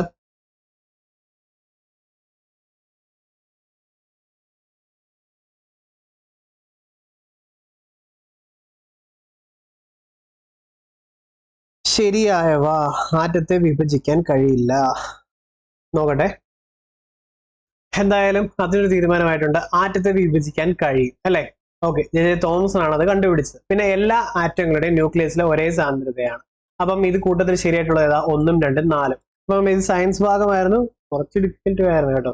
താഴെ പറയുന്നതിൽ ഏത് ലോകത്തിന്റെ അയിരാണ് കലാമിൻ? കലാമിന്റെ ഏതാ? മെർക്കുറി അല്ലെ. സോറി, നോക്കിയേ. സിങ്ക്, കലാമിൻ ലാസ്റ്റ് ക്ലാസ്സിൽ നമ്മളിത് പറഞ്ഞതാ അല്ലെ. അലുമിനിയം ആണെങ്കിൽ എന്തായിരുന്നു?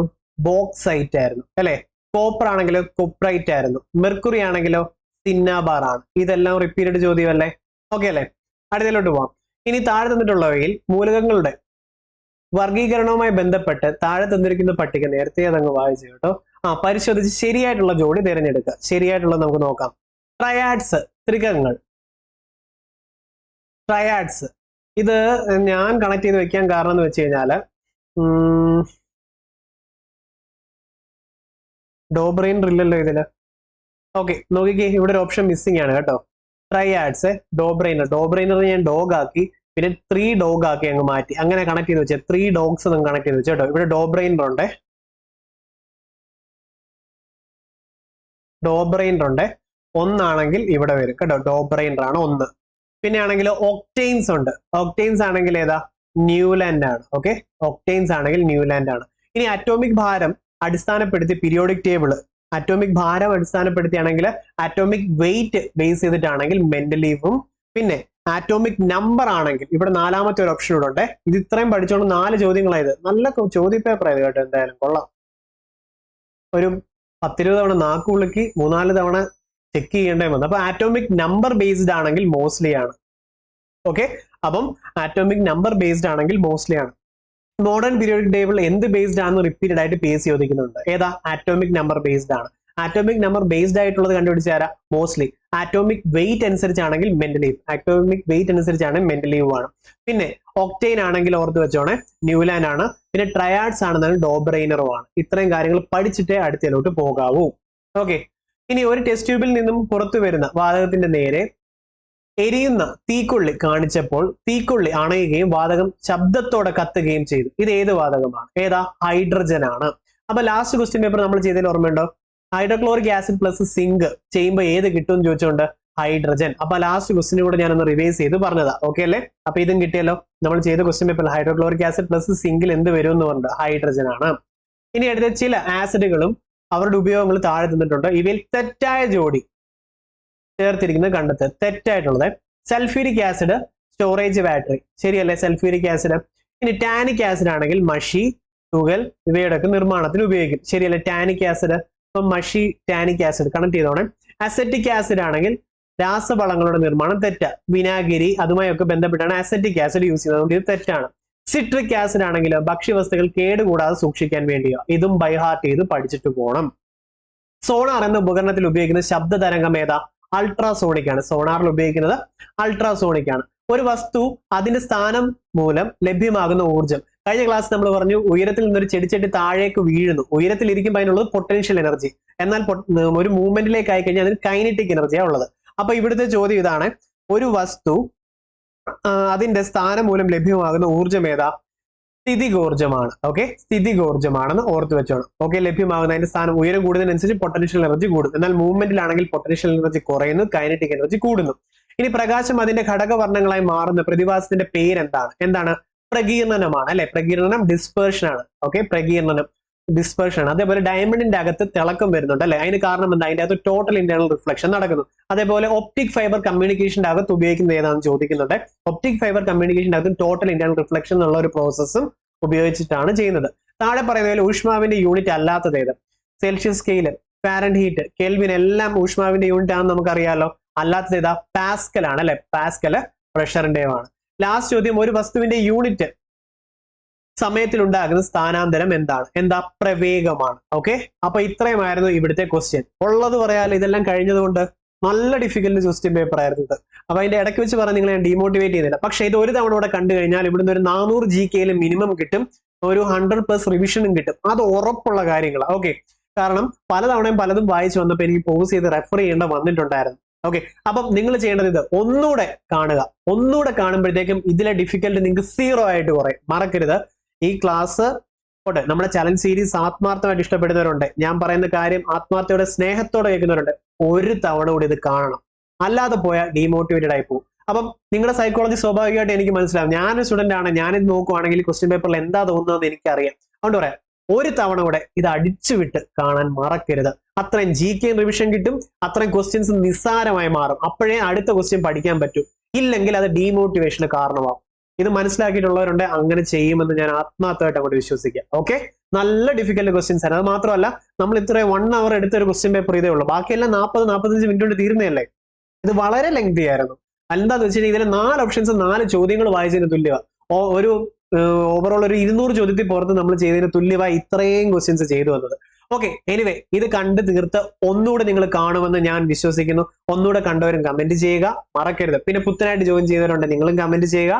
ഇന്നത്തെ നമ്മുടെ ചലഞ്ച് സീരീസ് ചലഞ്ച് 8 ആണ്. അത് 10:30 ഇന്നുണ്ടാവും നമ്മുടെ ടെലിഗ്രാം ചാനൽ. ആദ്യമായിട്ടുള്ളവർ ടെലിഗ്രാം ചാനലിൽ ജോയിൻ ചെയ്യണം, ഡിസ്ക്രിപ്ഷൻ ബോക്സിലുണ്ട്. ഓക്കെ, നമുക്കപ്പം ചലഞ്ച് 8 ആയിട്ടുണ്ട് അല്ലെ? ഇനി അങ്ങനെ ഓരോ ദിവസം പോകുമ്പോൾ 50 ഡേയ്സ് ചലഞ്ച് ആകുമ്പോൾ നിങ്ങൾക്ക് റാങ്ക് കിട്ടത്തില്ല നിങ്ങൾക്ക് തോന്നുന്നുണ്ടോ? ഉണ്ടോ? നമുക്ക് എപ്പോൾ ക്വിറ്റ് ചെയ്യണം തോന്നുമോ അല്ലെ? ആ മൊമെന്റിനെയാണ് നമ്മൾ ഫൈറ്റ് ചെയ്യുന്നത്, ആ മൊമെന്റ് ആണ് അതിജീവിക്കുന്നത്. റാങ്ക് അടിക്കാൻ വേണ്ടതിലെ പ്രോസസ്സിലെ ചെറിയ ചെറിയ പ്രോസസ്സിലെ ഒരു വലിയ ഭാഗമാ എനിക്ക് പറ്റില്ല, ഇതെനിക്ക് കിട്ടും എന്ന് തോന്നുന്ന ആ മൊമെന്റിനെ അപ്പോഴേ നിസ്സാരമാക്കി കൊന്നുകളയുന്ന ആ മൊമെന്റിനെ, ആ തോട്ടിനെ കില്ല് ചെയ്തേക്കണം. പ്രോസസ്സ് നമ്മൾ സിസ്റ്റത്തിൽ എൻഡ് ചെയ്യുന്ന ആ തോട്ടിനെ കില്ല് ചെയ്തേക്കണം. ഓക്കെ, ഇങ്ങനെ മുന്നോട്ട് പോയി കഴിഞ്ഞാൽ നിങ്ങൾക്ക് റാങ്ക് കിട്ടും. എനിക്ക് അടുത്തവണ ഉറപ്പായിട്ടും പറയാം, 1 ലക്ഷം രൂപയുടെ കോഴ്സ് എന്ന് പറയാതെ തന്നെ 1 രൂപ പോലും അല്ലാതെ നമ്മുടെ ഫ്രീ കോഴ്സിൽ ഈ ഒരു സീരീസിൽ നിന്ന് റാങ്കുകൾ വന്നിട്ടുള്ളതെല്ലാം ഓൾമോസ്റ്റ് എല്ലാം നമ്മുടെ സ്റ്റുഡൻസ് ആണെന്ന് എനിക്ക് ധൈര്യമായിട്ട് പറയാം. ഞാൻ ആ കോൺഫിഡൻസിലായിരിക്കുന്നത്. ഓക്കെ, ഇല്ലെങ്കിൽ ഇത്രയും ക്വസ്റ്റ്യൻസ് 50 ചെയ്തിട്ട് അതിൽ നിന്ന് നമ്മുടെ ഈ PSC LDCക്ക് വരുന്നതിന് മിനിമം 80 ചോദ്യങ്ങൾ ഉണ്ടെന്ന് എനിക്ക് ഇപ്പോഴേ ആത്മാർത്ഥയോടെ പറയാൻ പറ്റും. ഇല്ലെങ്കിൽ കമന്റ് സെക്ഷനിൽ വന്നിട്ട് നിങ്ങൾ സമരവിരിക്കണം, പ്രശ്നം ഉണ്ടാക്കണം. ആ കോൺഫിഡൻസ് എനിക്കുണ്ട്. അപ്പം നിങ്ങൾ ഒരു രീതിയിൽ നിങ്ങൾ ഡൗട്ട് ചെയ്യണ്ട. ഓക്കെ, മറക്കണ്ട, ഒന്നുകൂടെ കാണുക, മുന്നോട്ട് പോകാൻ നമുക്ക്. ഓക്കെ, അപ്പൊ ഇന്ന് വൈകിട്ട് എത്തുമെന്ന് ഞാൻ പ്രതീക്ഷിക്കുന്നു. അപ്പോൾ ക്ലാസ് ഇഷ്ടപ്പെട്ടു എന്ന് വിശ്വസിക്കുന്നു. ക്ലാസ് ഇഷ്ടപ്പെട്ടാൽ ലൈക്ക് ചെയ്യുക, പിന്നെ ആദ്യമായിട്ട് 1-2 സബ്സ്ക്രൈബ് ചെയ്യുക, പിന്നെ GK കമന്റ് ചെയ്യുക, പുതിയതായിട്ട് ജോയിൻ ചെയ്തവരും കമന്റ് ചെയ്യുക. നമുക്ക് അടുത്ത ക്ലാസ്സിൽ കാണാം. അപ്പൊ thank you so much, bye bye.